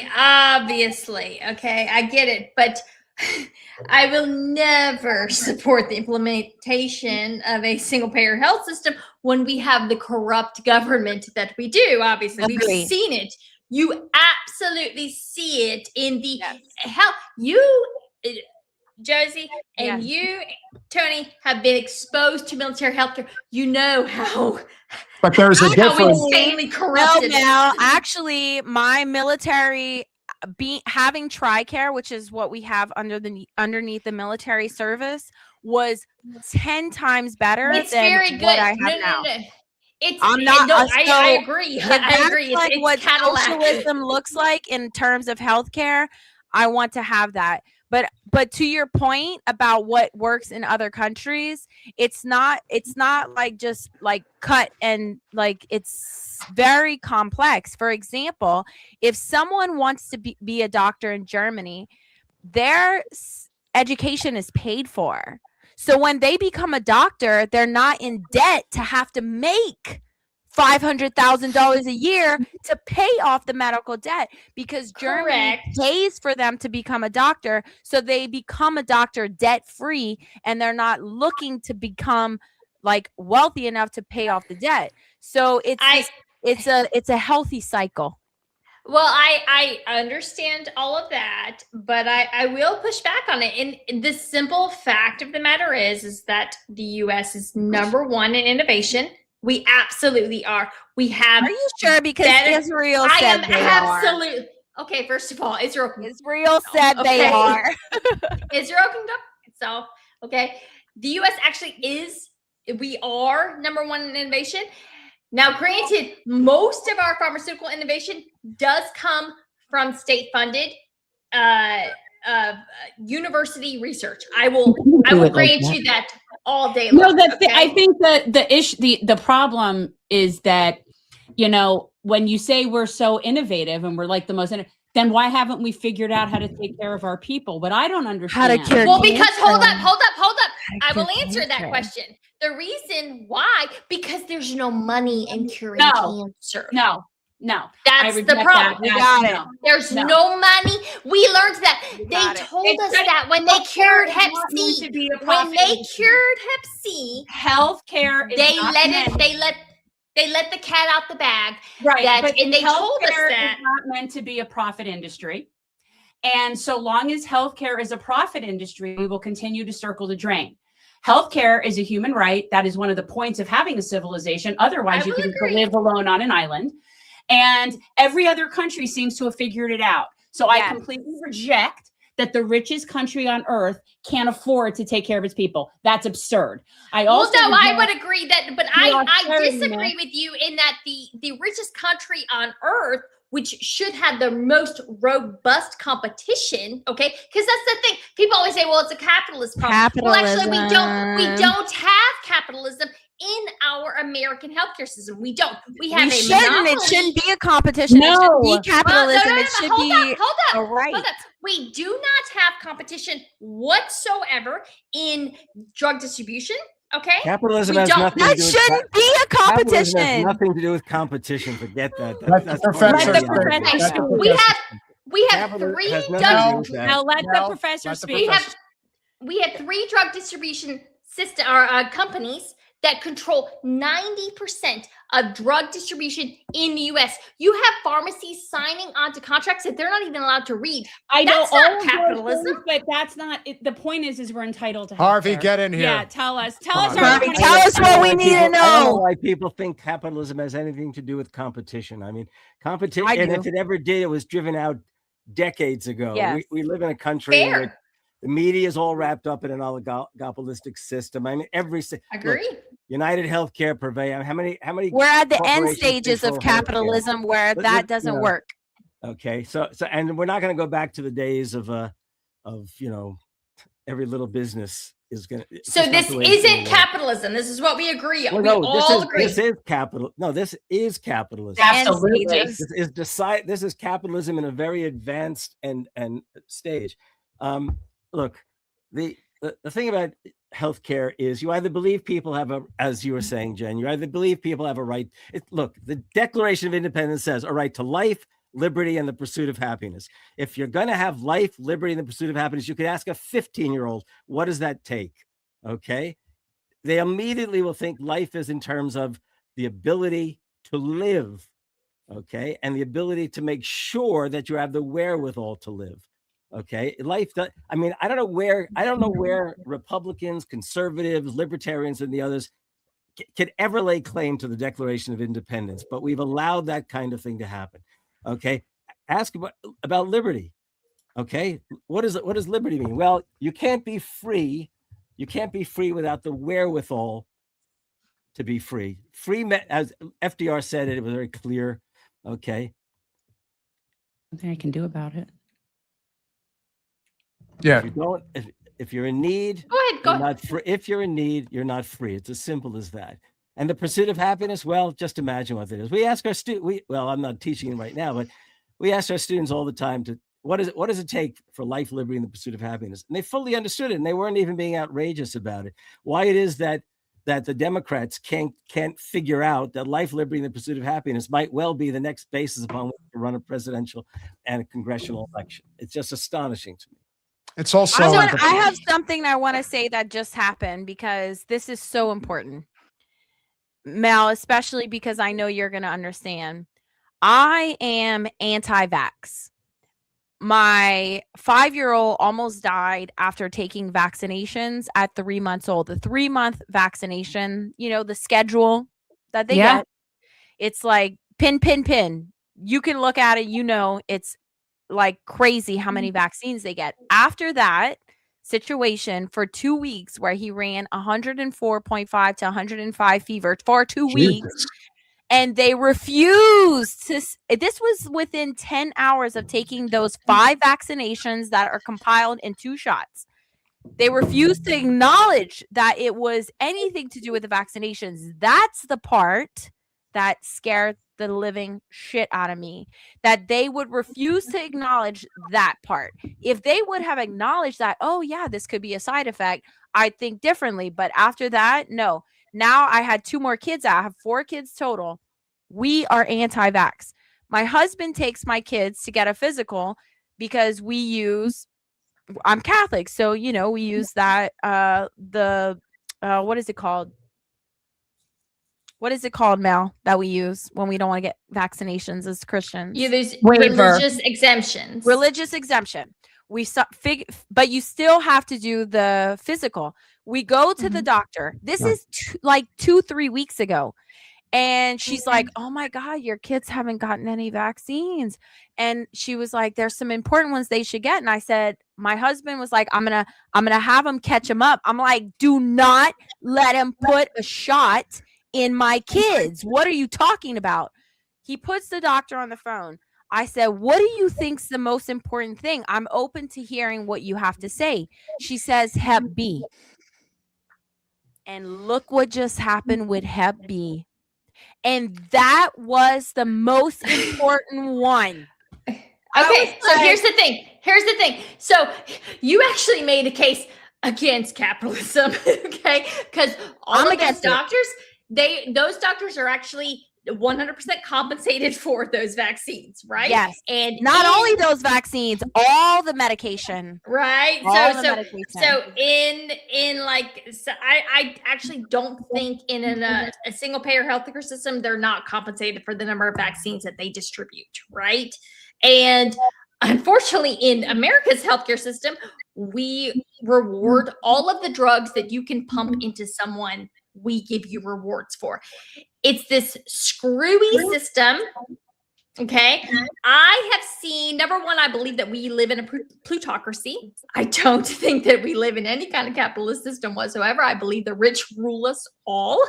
I believe the rich are heavily invested in the pharmaceutical industry and in the medical industry in general. And I believe that they capitalize and that is actually the reason why we'll never get any kind of 100%.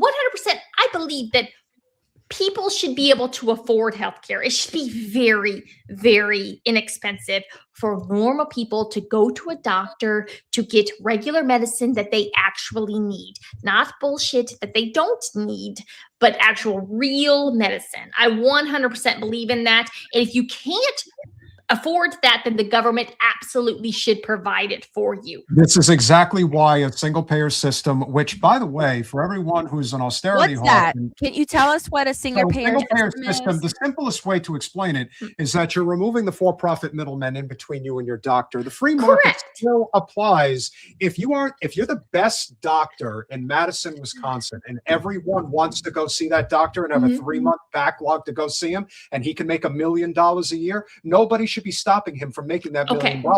Where the problem comes into play is that United Health, Cigna, Aetna, Blue Cross, and then of course you have Johnson & Johnson, you have Pfizer, you have Moderna. In fact, that Moderna is, considering of the 3 vaccines that people were required to take, Moderna is indisputably a vaccine that injured a lot of people, and perhaps even a lot of people may have died. And the fact that there are no restrictions against that, a single payer system would cut off the power of big pharma at its head. So what single payer is, Absolutely. Josie, is that the government would be the single payer.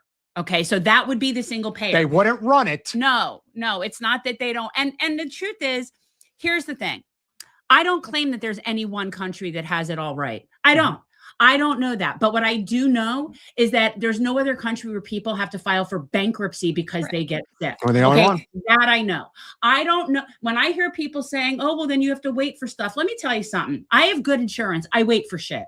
Okay. In this country, Okay, I don't have any insurance and I never wait for anything. Well, Okay. What do you do? Self-pay? Are you I self-pay, baby. I'm a self-payer. I think I'm actually I about love to it. promote self-pay, by the way, because I think boycotting I've been health insurance, self-paid if for you can, is a 10 good idea. years. I've been self-pay for 10 years. Now I got a lot of opinions on this one. Okay. Yeah. A whole I just show's for me, worth. we're entitled to Okay. health care. It's just part of And in being the on end, it. if you go by even the Heritage Foundation, the most conservative estimates that are out there, if you implemented a single payer system in the United States, the most conservative estimates is that it would save this country healthcare costs at least $500 billion a year, at least. So at this point, it should be the libertarian position that if you're going to live in a society, there is no other way to do this. And as far as I'm concerned, Mel, if you're in especially the libertarian red circles of people that are not gone, that they're actually with it, they actually care about this country, they want to see it succeed.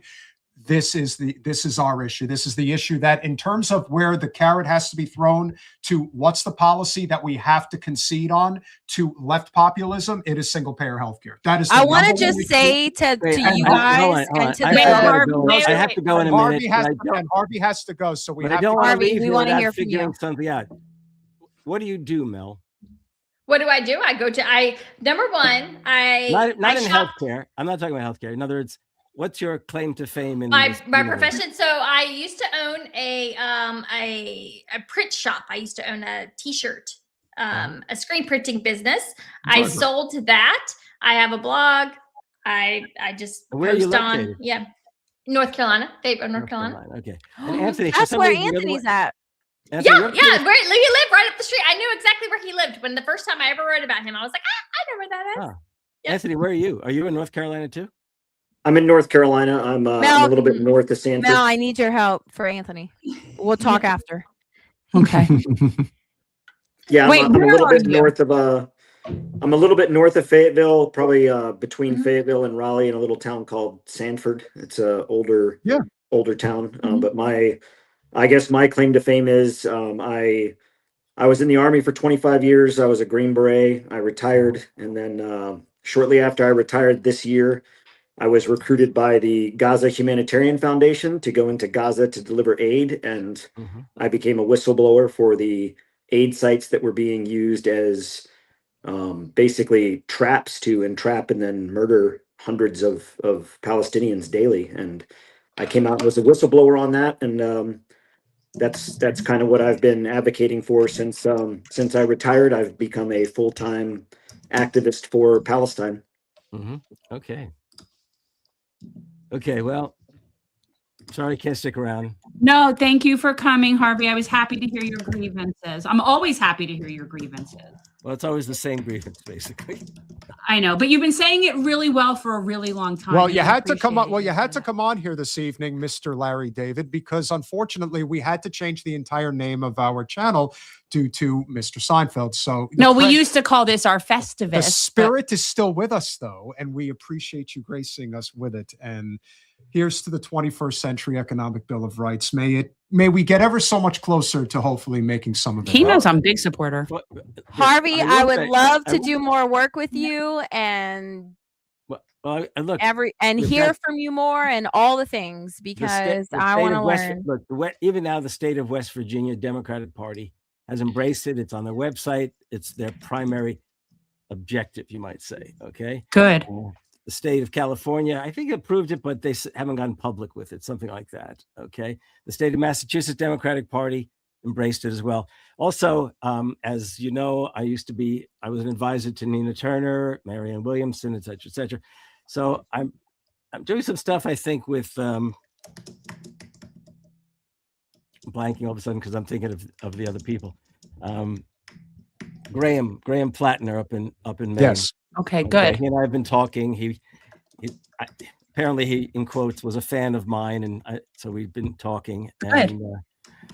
And so things are happening out there. It's just a shame that they're always happening with people the Democratic Party will do their damnedest to marginalize. That's because it's real populist economic Yeah, change. right. Because the Democrats are corporate whores, Harvey. Yeah. Truth If be Plattner told. can win in Maine, I think that's more, in spite of the fact he's not as cute as AOC and not as. I beg to I love differ. him. I think he's so Oh, cute good. I'm glad you I did. Sorry, beg sorry, to sorry. differ, my Okay, friend. good, That good. is- Very good. with his t-shirt and his messy hair. Yeah, but I have to say, I think that would be an incredible breakthrough because it would have literally been a Senate seat that's not of the likes of Fetterman. And anyhow, I think it's. Y'all have to keep Fetterman. He's yours. No. Okay? No. Yeah, not. Sorry. There's always disappointments. What can you Nobody say? wants Fetterman. That's for He's sure. like the stinky kid. Nobody wants to play with the stinky kid. Appreciate you. Thanks, Harvey. Harvey. There was a thing I saw the other day where Graham put a suit on for an event, and then Yes. you saw that, and he said, Yes, I did. He said, and unlike another guy, I'll actually wear it on the Senate floor on the right, regular. because I want to be on the Senate floor. Not because just these when- things happen. Exactly. Exactly. Not just when Netanyahu shows up, right? Exactly. Mhm. Right. Okay.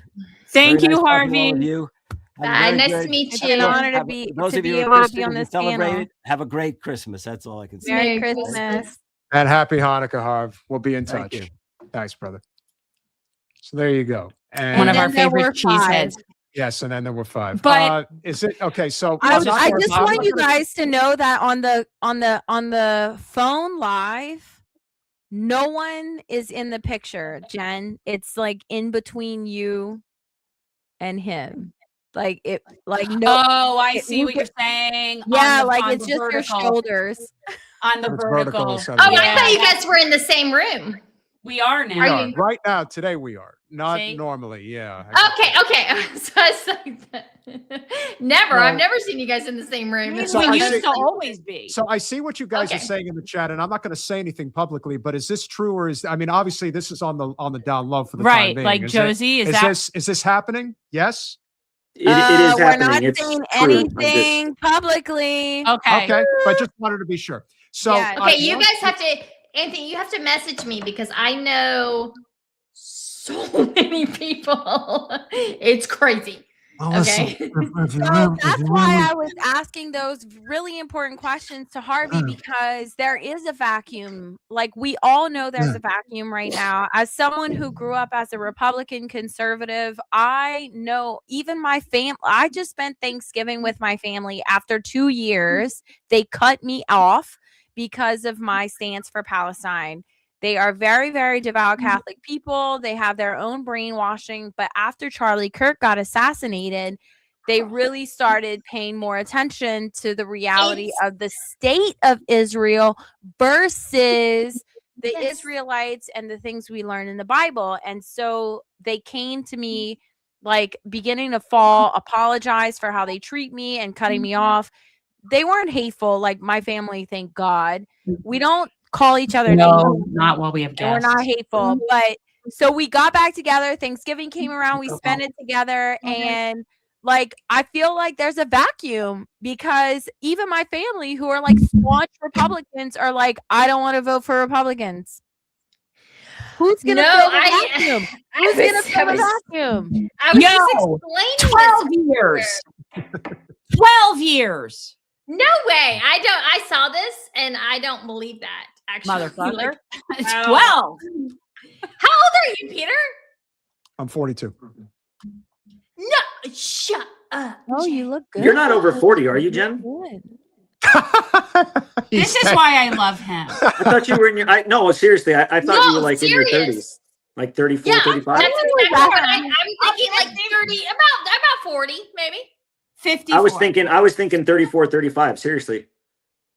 Oh, see, and this is why I really like you, because you are like He's you just- warming you up. No, for- no, yeah, he yeah, is. yeah. He's No, I totally thought I. No, Genuine. no, Girl. the fact that it's genuine is even better because it's like you see me you see me how I want to be seen. Tony, just out of curiosity, from a No, driving girl, he perspective- sees you the way And I everybody think you else have sees the best you, and smile then- ever. Yeah. No, Yeah. honey, she got the best skin, and I need to know what she's doing. And if you all want to know just how shitty politics are, you want to know how shitty things are in South Florida politics. This lady was excommunicated out of the entire region to protect Debbie Wasserman Schultz. That's how bad it is down there. Just letting you know. I do take Well, good care you're of my welcome to skin. my house anytime. You do clearly. I would welcome in my home. also say a couple of things. All right. It's a lot of cannabis. It's Pilates. A lot. I only drink water. I don't do caffeine. I don't drink coffee. I've never had coffee. And yeah. But that also I would say it's also somewhat genetic. Tony, how far are you distance-wise, Sanford, North Carolina from North Georgia? Like how far would you say, and I'm talking North Georgia, not Atlanta. I'm talking like Chattanooga. Chattanooga. I don't think very far at all. Like I've 3-4 never. hours. No, maybe? he's further than that It's because like- my it's like parents 4 are hours. 4 hours from me. So he's probably more like 6. Yeah. Well, it's 6 hours from where we're at to Atlanta.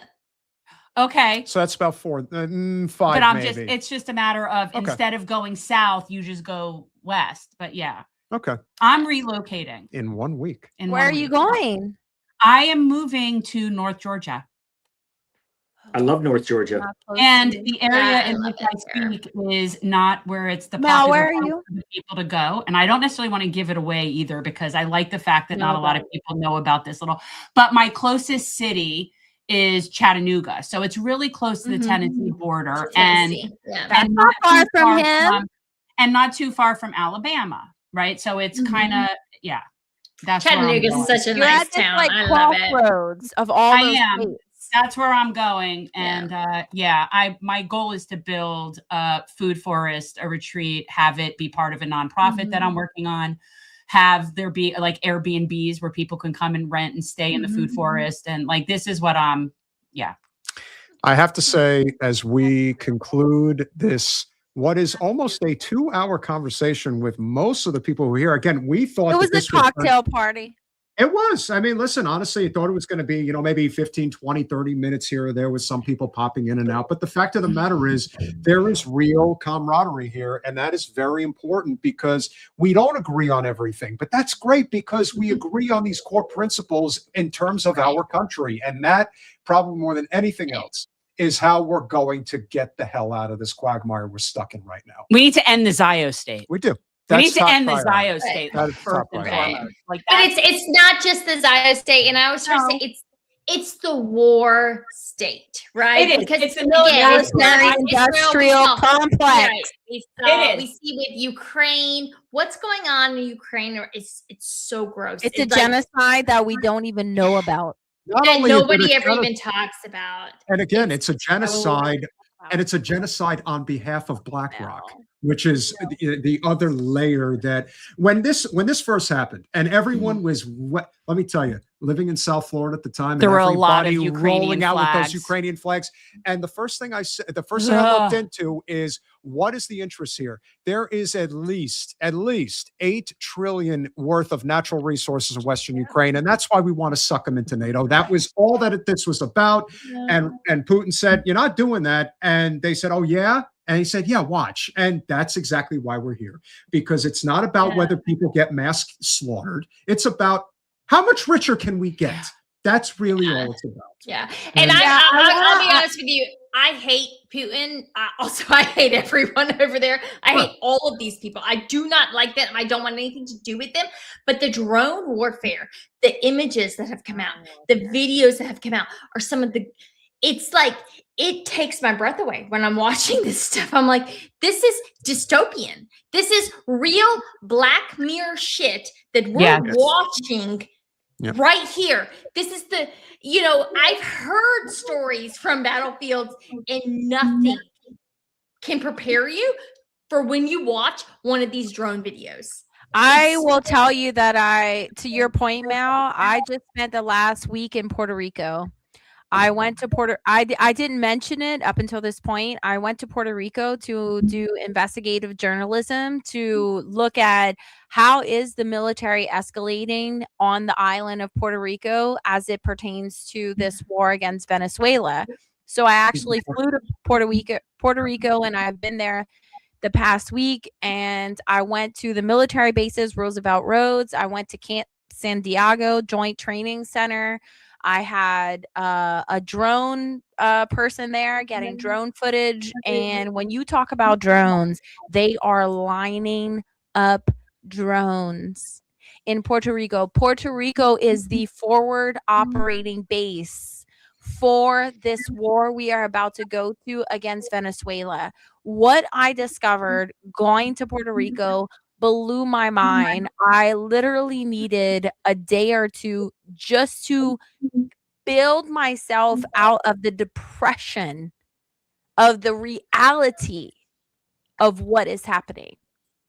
I went there and I thought I was just going to discover these like little things. No, what I discovered was horrible. I talked to the local people. They have no idea that their island is being used as a forward operating base to go to war against Venezuela. These people, by the way, who they see as their brothers and sisters in Latin America. Yeah. It was something I couldn't even touch on. I was trying to probably keep it So light. we all agree about Venezuela, don't we? Isn't that fascinating? I And- actually, Jen, I would love to come back on and tell you about what I have learned this past week Yes. in Puerto Rico. We can definitely do that. Come back on and Yeah. definitely talk like 100%. Venezuela. Yeah, I think No. I think the talk about Venezuela in depth needs to happen also, because if you look at the Yeah. latest 3 weeks ago, the president is the one that establishes the National Security Strategy, or the NSS. And this president, in the national security strategy that he has signed, specifically states that the United States will dominate in every realm the Western Hemisphere. The president has come on to say that in Venezuela, we want our land and our oil back. And it does not, just like in Gaza with the Greater Israel Project, it doesn't end with Gaza. It doesn't end with the West Bank. It doesn't end with Venezuela. It doesn't end until Donald Trump gets his fingers into every And it's country in the not global even south. Donald Trump. It's Yeah, not I think I exactly. wish it were Tony, just it's him. not even Trump. It's not even Trump, Tony. This is Well, beyond his name on it in terms of I the agree. use of the nation. I know it's not him, but it's got his It's name. like this U.S. Listen, if you're imperialism. gonna listen, if you're going to keep talking about it, I'm just going to come out and tell you we're going for the oil, and this is the way it is. We have a lot of money to make, and I've got a lot of debts to pay off. Believe me when I tell you. I mean, I but don't him wanna- saying that, by the way, Josie, when I'm so sorry, guys. I have to go. Thank I'm you, so sorry. Mel. Bye. Merry Christmas, Mel. Bye. Josie, when we talk about caucasity, when you see the president telling the world that Venezuela stole our land and our oil, and he talks in that manner, that's caucasity. Okay. That's this level of like, they truly do believe that this Western hegemonic thinking is far superior, and that they are just allowed to just go around and dominate the world. And so far they do. That's what we do. That's us. You guys didn't realize it until more recently, but this is what we've well, been my dealing with. experience going to Puerto Rico, I went to Puerto Rico underneath this like small bubble of I need to figure out what does the military escalation look like? What is actually happening on the ground, right? Okay, and I had a drone team with me so we could see through footage. What I learned there was beyond the military bubble of things. Yeah, it's like the killing fields. They are stealing their land. It's called eminent domain. Yeah. Oh yeah. Of course. But you're talking in Puerto Rico? In Puerto Rico. Oh yes, absolutely. Oh, we've been violating them since what year did we decide that was our colony? Okay. Long time. Do you know how I recognize? I didn't know about this. Okay. And like, forgive me for being like so blinded, but the way I recognize what's happening in Puerto Rico and the land theft and expropriation of land and stealing the land of the indigenous people is from what I learned is going on in the West Bank. Okay. So And now I do was you like, see it everywhere? oh, You see it everywhere okay. now. Colonial power. This is colonial strategy, not U.S. strategy. Colonial strategy, because whether it's the U.S. empire or the Roman Empire or fill in the fucking blank empire, right? This is what they do.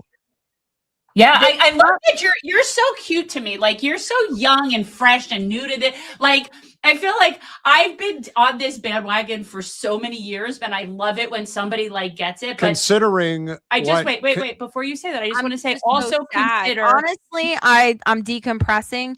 Well, I it have a it's group. hard. It is. I have a group of Republicans that, you know, we have this like open dialogue and we argue a lot, obviously, because I lean more towards a different side, I guess. I don't know. Yes, than do you most- believe in self-determination of all Yes, people? I do. Well, when And you so- believe in self-determination of all people, it is what it is. But I was just Yes. going to tell you, pay attention you. also. I don't know how much you've done deep diving into Hawaii and how much they Yes, still I want have, us to- and Pearl Pearl Harbor. Harbor, and what They happened. want And us out. I Very want you much so. guys to follow me. Some things that I post on Eisenhower Media Network. That's where I work. I work for full time. I work for Eisenhower Media Network. It is a think tank of former military and intelligence officers who are like anti-war. We have them on regular, right? I don't. You know that, right? Yeah, Matthew Ho's a friend. Colonel Wilkerson. I know Matthew's a friend. We have Dennis Dennis, Colonel Fritz. Wilkerson. We've had a Dennis, bunch of yes. that. Yeah. Oh, yeah. Karen, I am an right now- Eisenhower Media Fellow. I don't know if you guys know that, but I am posting things right now about what's going on in Puerto Rico because I didn't know. I didn't know. And now I went there for over a week and I figured it out. Puerto Rico is a forward operating base for this war against Venezuela. Yes. They are building a command and control center in Puerto Shock. Rico. The people have no idea. That's the part. And also because they don't have a statehood or like independent sovereignty, the people on this island literally have no voice. Oh, No no. voice. Oh, no. You don't like that they have a representative that doesn't get to vote? No. They have a representative that doesn't, like DC. No. They just don't get to vote. No. I do want to end this evening on a fun note because We need to do our poll. We have to finish with our poll. So, Okay. Colin, if you would please, we're going to put out the poll. Let's bring that up one more time so everyone could have an opinion. Someone 3. said, did she go to Viesquez? No, but I know all about it.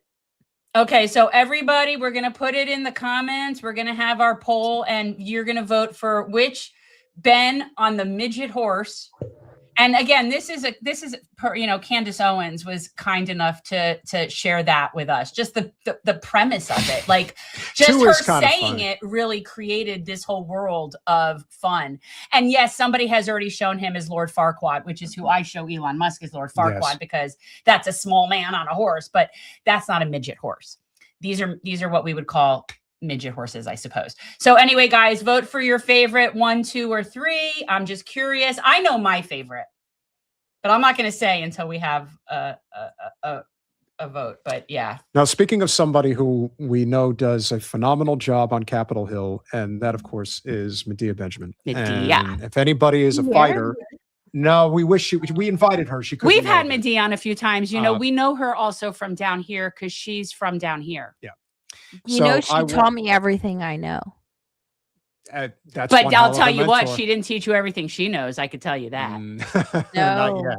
Not not yet. yet. Not yet. Medea knows things. That's right. She is Yeah, my what's- mentor. Yes, she does. Medea. She is fierce. Mhm. She is the Can I just say, reason last time I was up in the exist. Capitol, I was spending the day with Medea to kind of shadow her in terms of learning from her. Because I've done some things in Congress, but she just has this, from all of her experience, just this organic way of just, Oh yeah. she can get under someone's skin in the most polite way that, So- and we were at this hearing outside of the Judiciary Committee, and they were actually having the hearing on U.S. involvement in the elections in Uruguay. And so we were standing there, and the intern that was not, allowing people in or not, because you're allowed to go in there, except sometimes they'll post these interns as these lackeys to basically give you this prescribed speech of, oh, I'm sorry, at the time there's no seats available and this and that. So Medea comes up and this person tells her that, and she just kind of like ducks under his arm and looks in, and there's empty seats. And she says, oh, there seems like there's plenty of empty seats to me, so I'm going to go in and sit down. And he's like, well, I wish you wouldn't, because, I'll get in trouble. And she was like, well, I'm sorry that you're going to get in trouble. And so she goes in there, and then Capitol Security asks her to step out. And then the Capitol Security guard is standing in front of her, and he says, ma'am, I'm sure you can see that, there's not a lot of room in here. And she was like, well, I can't see it because you're standing in front of me. So if you get out of my way, I can see. So he gets out of her way, and she just walks right back in. I'm just like, she's just so good at it that it's like, she's become almost a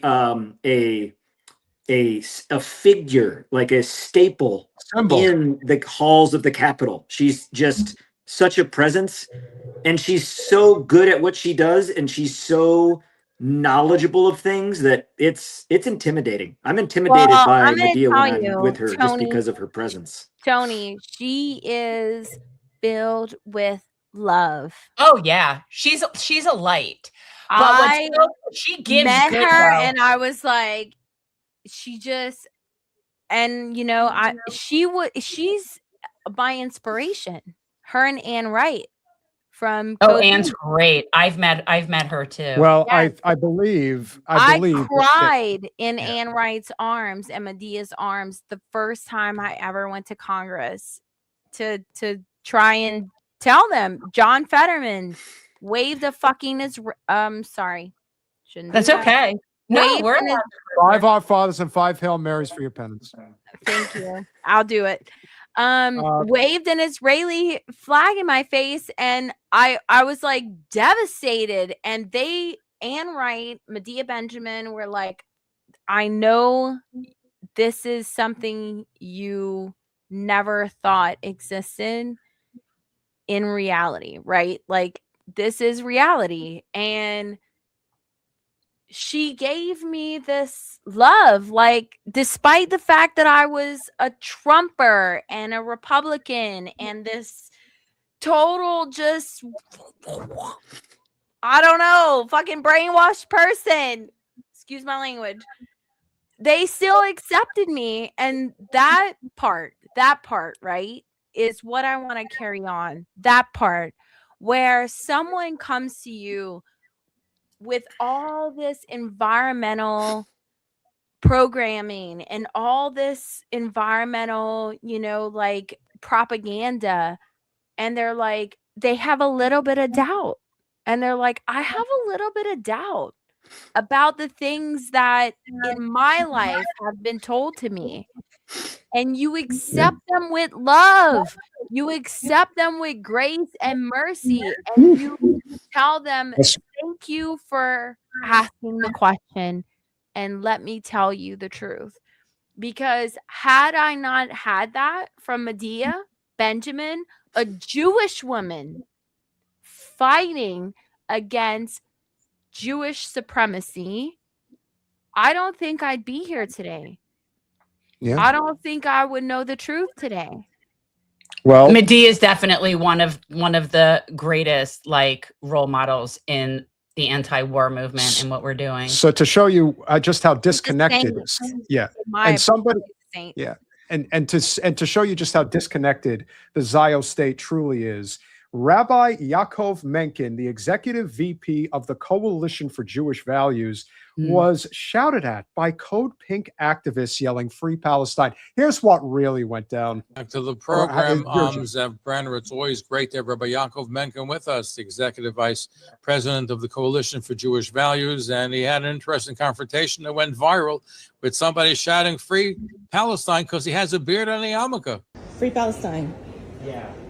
See? Free You Palestine. knew I'm Jewish, and therefore you went Free Palestine. You found a new pretense. What? to hate Free Palestine? Jews. That does nothing you to do found with hating only Jews. because you saw me because I'm Jewish. Absolutely. I said you saw, Free Palestine. You only I say Free yelled Palestine Free every day. Palestine I'm because Palestinian. I'm Jewish. No, Yes, I'm you're a racist Palestinian. barbarian. That's what you are. If you think that, you're the racist, Do you not understand? me. No, excuse Get out of my me. face. Where's that name? Get out of my face. Greco-Roman colonialism. What does Free Palestine mean? Free Anyway? Palestine means Greco-Roman colonialism. We should get rid of the Jews. What the hell the only is that? freedom, the Middle It means East, free from the Israeli only occupation. That's what it means. values It means country in freedom the from Middle East. occupation of you Israel. found a new reason By- to hate Jews for being Jews. I don't hate Jews. Well, claiming, She's a yeah, Jew. exactly. She's a Jew. That's She's a right. Jew. The Germans also She's a think Jew. we don't hate the Jews. Right, for and Nazis religion. also We use just hate them. Nazis Yes. also use this You are the- propaganda. You are Nazis the Nazi also propagandist. no. You found You a are new doing the you same yelled thing. Free If Palestine you to me support Israel, because I'm Jewish. No. You didn't target No. me because you know anything about my policies. You're sick. You targeted You're me because sick. of this. She's Jewish you went herself. After me as She's a Jewish. Racist. She's Yes, Jewish. he is a racist, anti-Jewish racist. I That's know your exactly propaganda who all the he is. time? What do you think? You're- Medusa over here. I know exactly who You she are. Medusa. He calls Medea Medusa. Yeah. Do you know the woman that he's talking to? Is that her Anne? name- Her name is Summer. Oh, she's okay. She's a Palestinian woman. Okay. And from the West Bank, actually. And she is the first Palestinian I ever met in my life. That's interesting. That's Hmm. cool though. And she is my dear sister now. Yeah. Well, this guy's just disgusting. I mean, This guy, well, they, they tend to be. Oh, and they also like it, but here's the thing, and Anthony, I'm They sure you've don't have- noticed this as well. They get very aggressive with women. They With women. never get aggressive with men. It's very, very common. It's Have you noticed noticeable. They get very, very like to me. I've in all the times in going to Congress and speaking. I mean, even to Randy Fine, when I approach him and talk to him, they How do you get cower. around But whenever Medea or Hazami or Josie, says something, they get very, very aggressive, and it's noticeable. You know why? Why? You know Why? why? Why? Well, these are cowards. These Yeah. are very emasculated, cowardly men that don't feel comfortable speaking up to other men, but they feel perfectly okay getting all in a woman's face because they feel like they have the dominance in that situation. Mm. So these are very cowardly people. Yeah, just cut off their testicles already. Seriously. Sick. No, you Israel are. is I'm a gonna racist tell you, I have to ethnic go, state. guys. I have to go. Josie. I want to show you guys this little thing that if Yeah, you can, it's really um, the hatred.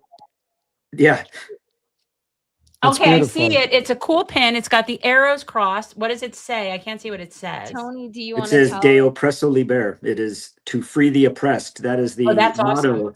of the U.S. Army Special Forces. So, U.S. Army My- Special Forces was actually created under John F. Kennedy Yeah. in the 1960s as a new form of warfare. But our motto is to free the oppressed. So, after I protested in Congress, I had a lot of support from veterans and the like, but there were some Green Berets that had said, that's anti-Semitic and etc. And I'm like, why? I was like, I thought our motto, and we were trained and selected and sacrificed to free the oppressed. Well, if there is a people that are oppressed, it is the Palestinians, and Right. we should not remain quiet. So yeah, So I got this pin from but my yeah, dear in the halls of brother, Congress, there Anthony. it is not lost on me that the aggressiveness towards women is just, it's palatable. It's very Yeah. noticeable. They're very misogynistic too, completely. I wanted Well- to show you this because Anthony gave it to me. Oh, that's so nice. And Anthony has become my family, and I keep Anthony. I want you to know, going into the new year, that I keep this. Oh my God! And I got a new cat, you guys. Oh, well, we I want to see the new convinced my cat. husband to get a cat. Oh, look at This is my kitty.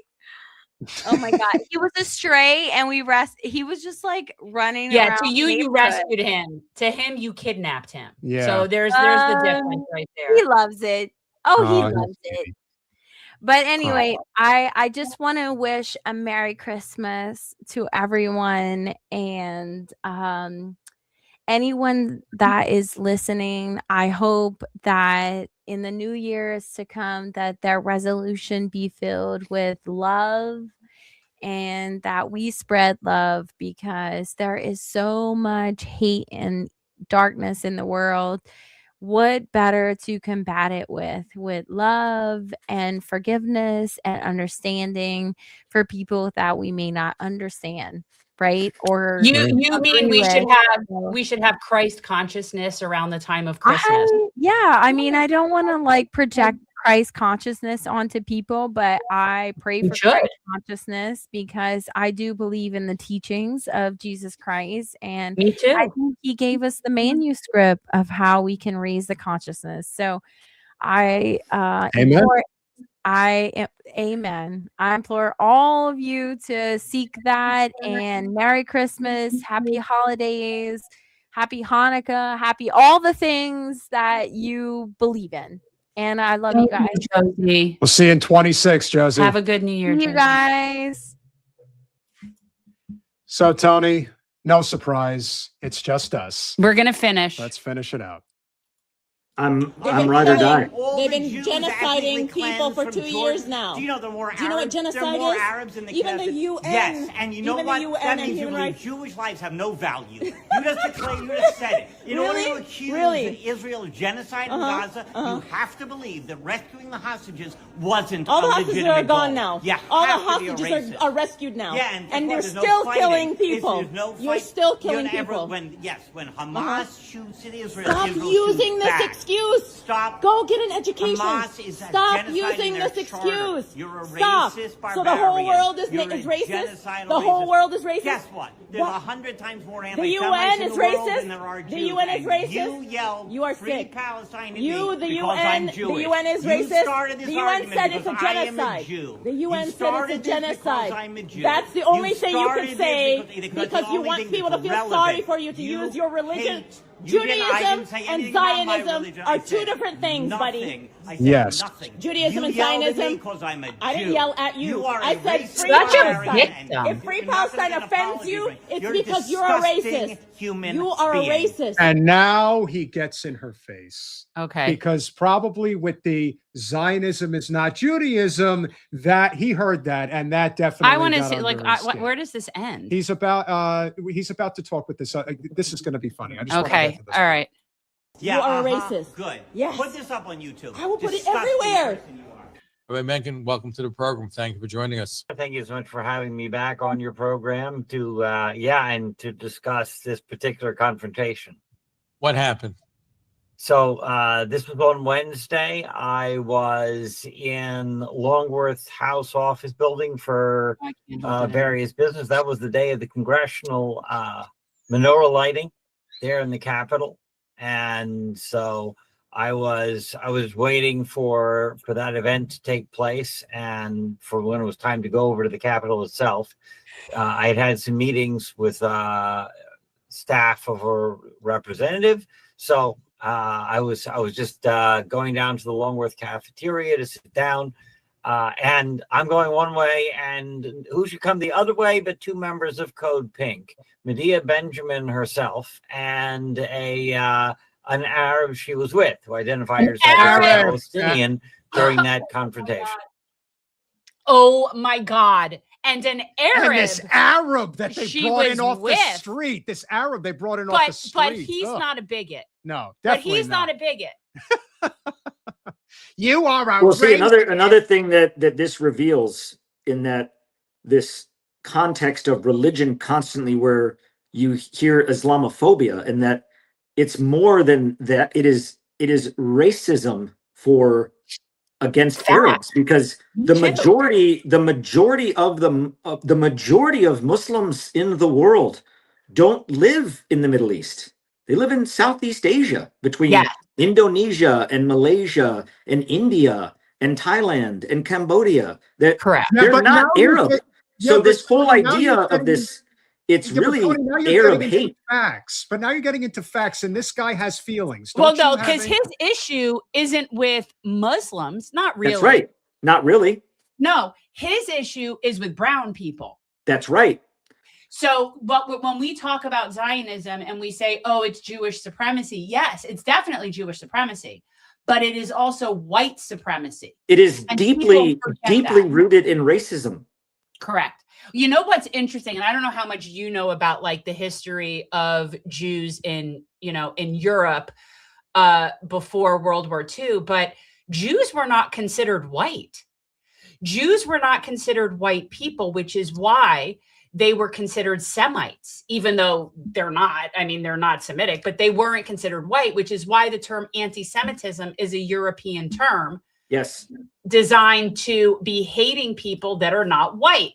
The irony that the Jews now are calling people like anti-Semitic when they're not even Semites, or this guy doesn't realize he's a bigot. He doesn't. I think but he's he a Jewish does. supremacist. But I think he does. I don't know. I just think that I've always said Zionist Jews believe that they are culturally, ethnically, religiously, and socially superior to everybody else. Hence, that's what real racism is. Observing this And more she closely yelled now. No, go ahead. Well, I was going to say that as we watch this, observing this dynamic more closely now since I have returned from Gaza and really looking at this more. I feel like if you ever watched that show that used to come on TLC called Intervention, and they would, the camera crew would follow around someone that was a drug addict, like deep addicted drug addict. And as they're following this individual around, they have no idea that they're the subject of the show. They have no idea that they have a problem, that they're the addict that they're showcasing in their addiction episode. And these addicts will just walk around like it's just a normal day. And you'll see family members that believe in this fantasy with them of like that, yeah, you're okay. The enablers and the Zionist mindset is like a drug, and it is extremism. And then you have American politicians that are their enablers, and then you have the rest of the world that's like that group that's sitting down in the room when the drug addict comes in for the intervention, who's all sitting there and like, yeah, you've got a problem. That's the rest of the world. And on the couch is Israel's drug dealer, America, Israel in this Zionist trance, and the rest of the world saying, you have a problem. And them sitting there saying, oh, no, I don't. You have a problem. Classic, like codependency coping. And it's like, what is wrong with the rest of the world? Or I should say, what is wrong with the US lawmakers that are the enablers of racist Zionism? Like the things that Randy Fine in the U.S. Capitol, in the U.S. Congress building, in America, when he gave his comments on the floor, I was there, and he said that someone had said about the death toll, and he said about the children that were being killed, and he said, yes, and it would be better if we could double it. This is an American lawmaker in the U.S. Congress saying these things, and we as a people allow him to stay in office, allow him to tarnish our house. And that's what I tell people. That Capitol, when I go to that Capitol, I walk through the halls of that Capitol and I treat it like it is my house. It is our house. It is not theirs. And when you have evil, vile people like Randy Fine or this individual who say things, who romanticize and celebrate the killing of children and innocent people in our Capitol, we should not tolerate that. Well, and just so you know what this is, when you're talking about like the codependence, what you're talking about is this is called Darvo, what this man is doing. Okay. And Darvo is a tactic that is really used by a lot of people, but it's a toxic, narcissistic tactic. And what Darvo stands for is deny, argue, reverse victim offender. So basically you switch it, you're the victim, the other person's the offender. That is what a narcissist does. That is what these people do. It's called Darvo. Let's finish it out. Yeah. Arab woman yelled "Free Palestine" as I went by. This is about the third time I've been accosted with this particular phrase. And so this time, especially because it was, I knew who it was. I knew it was Code Pink. So I just turned around and went after them. And Code Pink is. They may not be familiar with Code Pink is a rabidly anti-Israel women's organization run by a Jewish woman named Medea Benjamin, perhaps better named Medusa Benjamin. Got her there. The snake from Greek mythology. Because this is their modus operandi. They claim to not be an anti-Semitic organization, but of course they only yelled "Free Palestine," and this is what I said immediately when I wheeled on her. I turned around and said, "You only said that to me because you knew I was a Jew." See, I would have answered because you're wearing a black gown. Moment. I want to say, because I thought this was weird when they did that in the hallway, when he approached them, when he said, "You only said that because I'm Jewish," I would have said, yes. And people like you are the biggest part of the problem. So the fact that he thinks somehow that's like a flex to say, well, they only said that to me because I'm Jewish. And whether or not they did or didn't, I would have said, yes, I did. Because Jews are now being affiliated with the Holocaust because of people like And of course, if he's walking around there dressed the way that he's dressed and he is lobbying Congress, everyone knows he's there for support of Israel, not the other way around. If anything, if she said free Palestine and she was wrong, you would have said it free Palestine back to her. But no, you didn't. So clearly, Exactly. you only proved her correct. Well, anybody who thinks saying free Palestine is anti-Semitic, An attack. but They anybody who attacked thinks me. that is a bigot by definition, because you feel someone else's freedom is Or a a threat. black hat, you're wearing a beard, so people can tell you're Jewish, but you're not wearing a mug and dove, you're not wearing an Israeli flag. But to them, that puts a lie to the whole canard. They're saying, oh, we're not anti-Jewish, we're not anti-Semitic, we're only anti-Israel. Yet every time they see a Jew, they start with these anti-Semitic statements and slogans, free Palestine, whatever it might be. It just shows it's just a manifestation of anti-Semitism. The irony is that Palestinians are Semites. So the idea that saying free Palestine is anti-Semitic is actually kind of funny. Like it's just ridiculous. It They've doesn't used the term anti-Semite so much that it just ruins everything. It's like if you burn your hand on the oven, oh, anti-Semite. Like they use it for everything. To the point where and they don't really. When I was down in the to Florida when the Jewish a very pro-Zionist Jewish organization. I was down in Florida. They invited me to speak, and when I said yes, they were like, "Oh, well, do you know who we are?" And I was like, "Well, no, but I mean, you invited me." And they were like, "Well, it's not going to be an easy conversation." I'm like, "Okay, well, the truth, and I would gladly share it." And before I could even speak at this engagement, this gentleman stands up and he was like, "You're an anti-Semite." And I said, "Okay." I said, I acknowledge your comment. Let's break that down. Anti being against or against something. Semite. What is the definition of a Semite?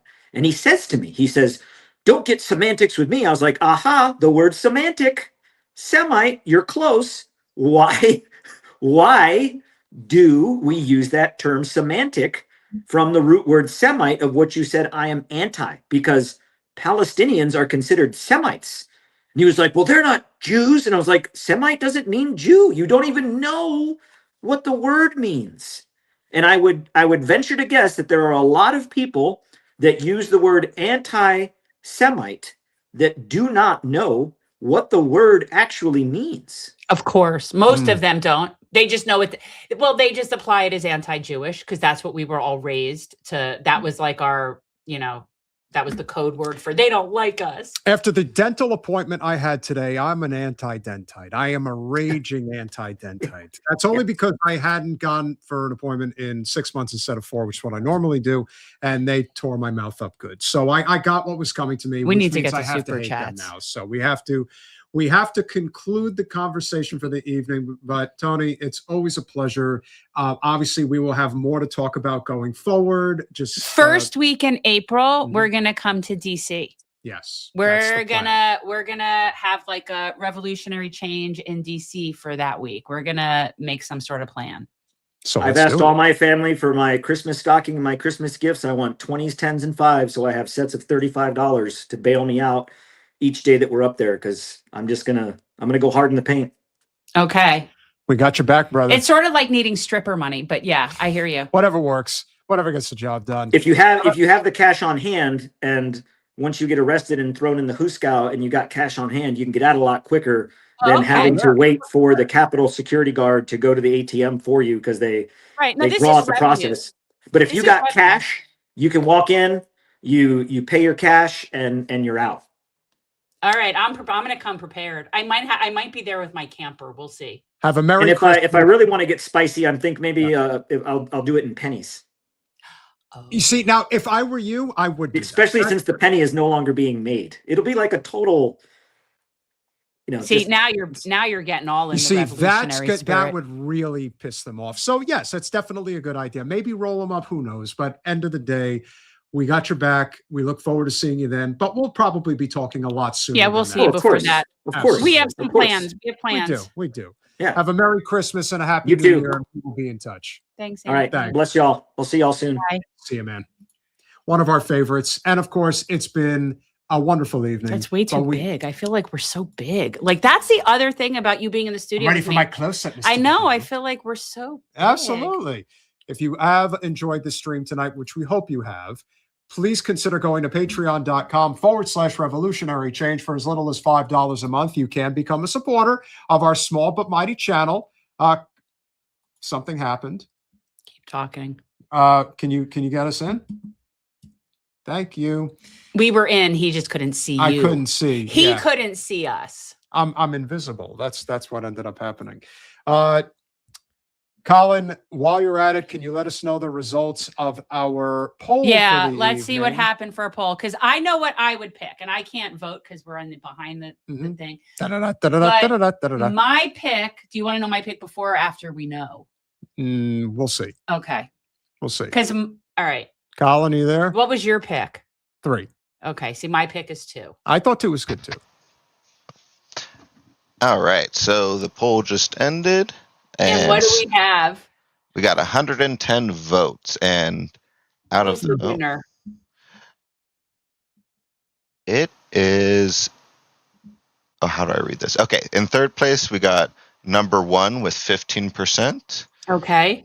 In second place we have number 2 with 22%, and That was first my place pick. we have number 3 with 63% of the vote. Wow. Okay. And guys, I do recommend if you watch Sabby's little clip on this, she actually shows where number 3, somebody made it into like a moving video thing. So he's actually riding on the little horse. And so I recommend if you could get It's your pretty funny. hands on that, it actually is very funny. Let's go through our super chats. You guys have been fantastic this evening. I heard that some of you guys were having trouble making a contribution, but we definitely want to give Nothing a big shout surprises out. me. George Benson, thank you for becoming a YouTube member. We really appreciate Thanks, that. George. Jim Talib, always Johnny on the spot with the $5 super sticker. Appreciate you, my friend. Sammy 1973 with the DKK 20 something. Denmark. Oh, Danish. Appreciate you. Merry Christmas, host, guests, and chat. Thank you very much. It's a krona. Do I they don't- have krona, guys? I Do don't the know why Danes this use one is here. krona? Uh, Because it's not euros. So obviously. Jen highlighted this one for some reason. I subscribe from my account and my girlfriend's account. As someone from Gaza directly affected by Israel's genocide, I find your courage very humanizing of us. Much Coverage. love. Coverage. That's what I said. You said courage. Oh, coverage of us. Oh, okay. Coverage of us, very humanizing. Much love and support. Yes, that's our Aspas. goal. Yes. That's our goal. Very much so. And we're here for you, my friend. Sending our best. Libertarian Social Democrat, member for 2 months. Europe is cautious about ingredients, but they don't have this anti-vax and an anti-modern medicine culture like we have here, using religion as an excuse. That is true, 100%. Libertarian Social Democrat with the $1.99. Anti-vax are okay with TRT and shady supplements. Those guys that like peddle seeds and stuff like that, like growth seeds. There's always somebody trying to make money off of something, my friend. That's how it goes. Carson Cruz, thank you for checking in with the $10. Anthony, thank you for your service to humanity. We thank him as well. Goba 44 with the $4.99. Great panel. As evil as U.S. foreign policy is, it is comforting to know there are moral people doing real journalism. Thank you. We do appreciate that, and we are trying. And you know, our best. and I'm glad that everybody got to see tonight that the diversity. You know what I mean? Like we had a really well-rounded group in terms of the political spectrum. Yeah, we did. As guests, and we generally do. And there's a lot of stuff we're not going to agree on. I believe in the 21st century economic bill of rights. I believe that the purpose of having a society and a civilization is for us to have those things. Otherwise, why have that? We're going to get single payer. It's going to happen. And yeah, but I People mean, will like, know. I believe that we're entitled to education. I believe we're entitled to housing. I believe that we're entitled to education. I believe that we're entitled to a living wage. So, you know, I just come from this as a very different perspective. Libertarian Social Democrat with the $1.99. People should know Albanian Muslims saved Jewish people. Muslims all over. All over. Have been saving Jewish people. Libertarian Social Democrat with the $1.99. Bosnia, Kosovo, Albania are Europe's Muslim nations. Agreed. And last but certainly not least, Saeed with the 50 Revolutionary Change membership. That's gifts. my man Mohi. And leave it to a Muslim to bring in the Christmas cheer better than anybody else. That baby. Smash that like button, share, subscribe, do all those things that we ask you to do. What do we have coming up on Christmas, Peter? We will be speaking apparently with Noreen Kaswani. I believe that's how you say her name. Okay. So, guys, Christmas night and all through the house, not a creature was stirring, not even a mouse, except revolutionary change on Christmas night. And well, I mean, what's a Jew to do? I'll join in. Smash that like button, share, subscribe, do all those things we ask you to do. We love you all. We appreciate you all. It was a wonderful solstice and Free Palestine. good night, guys.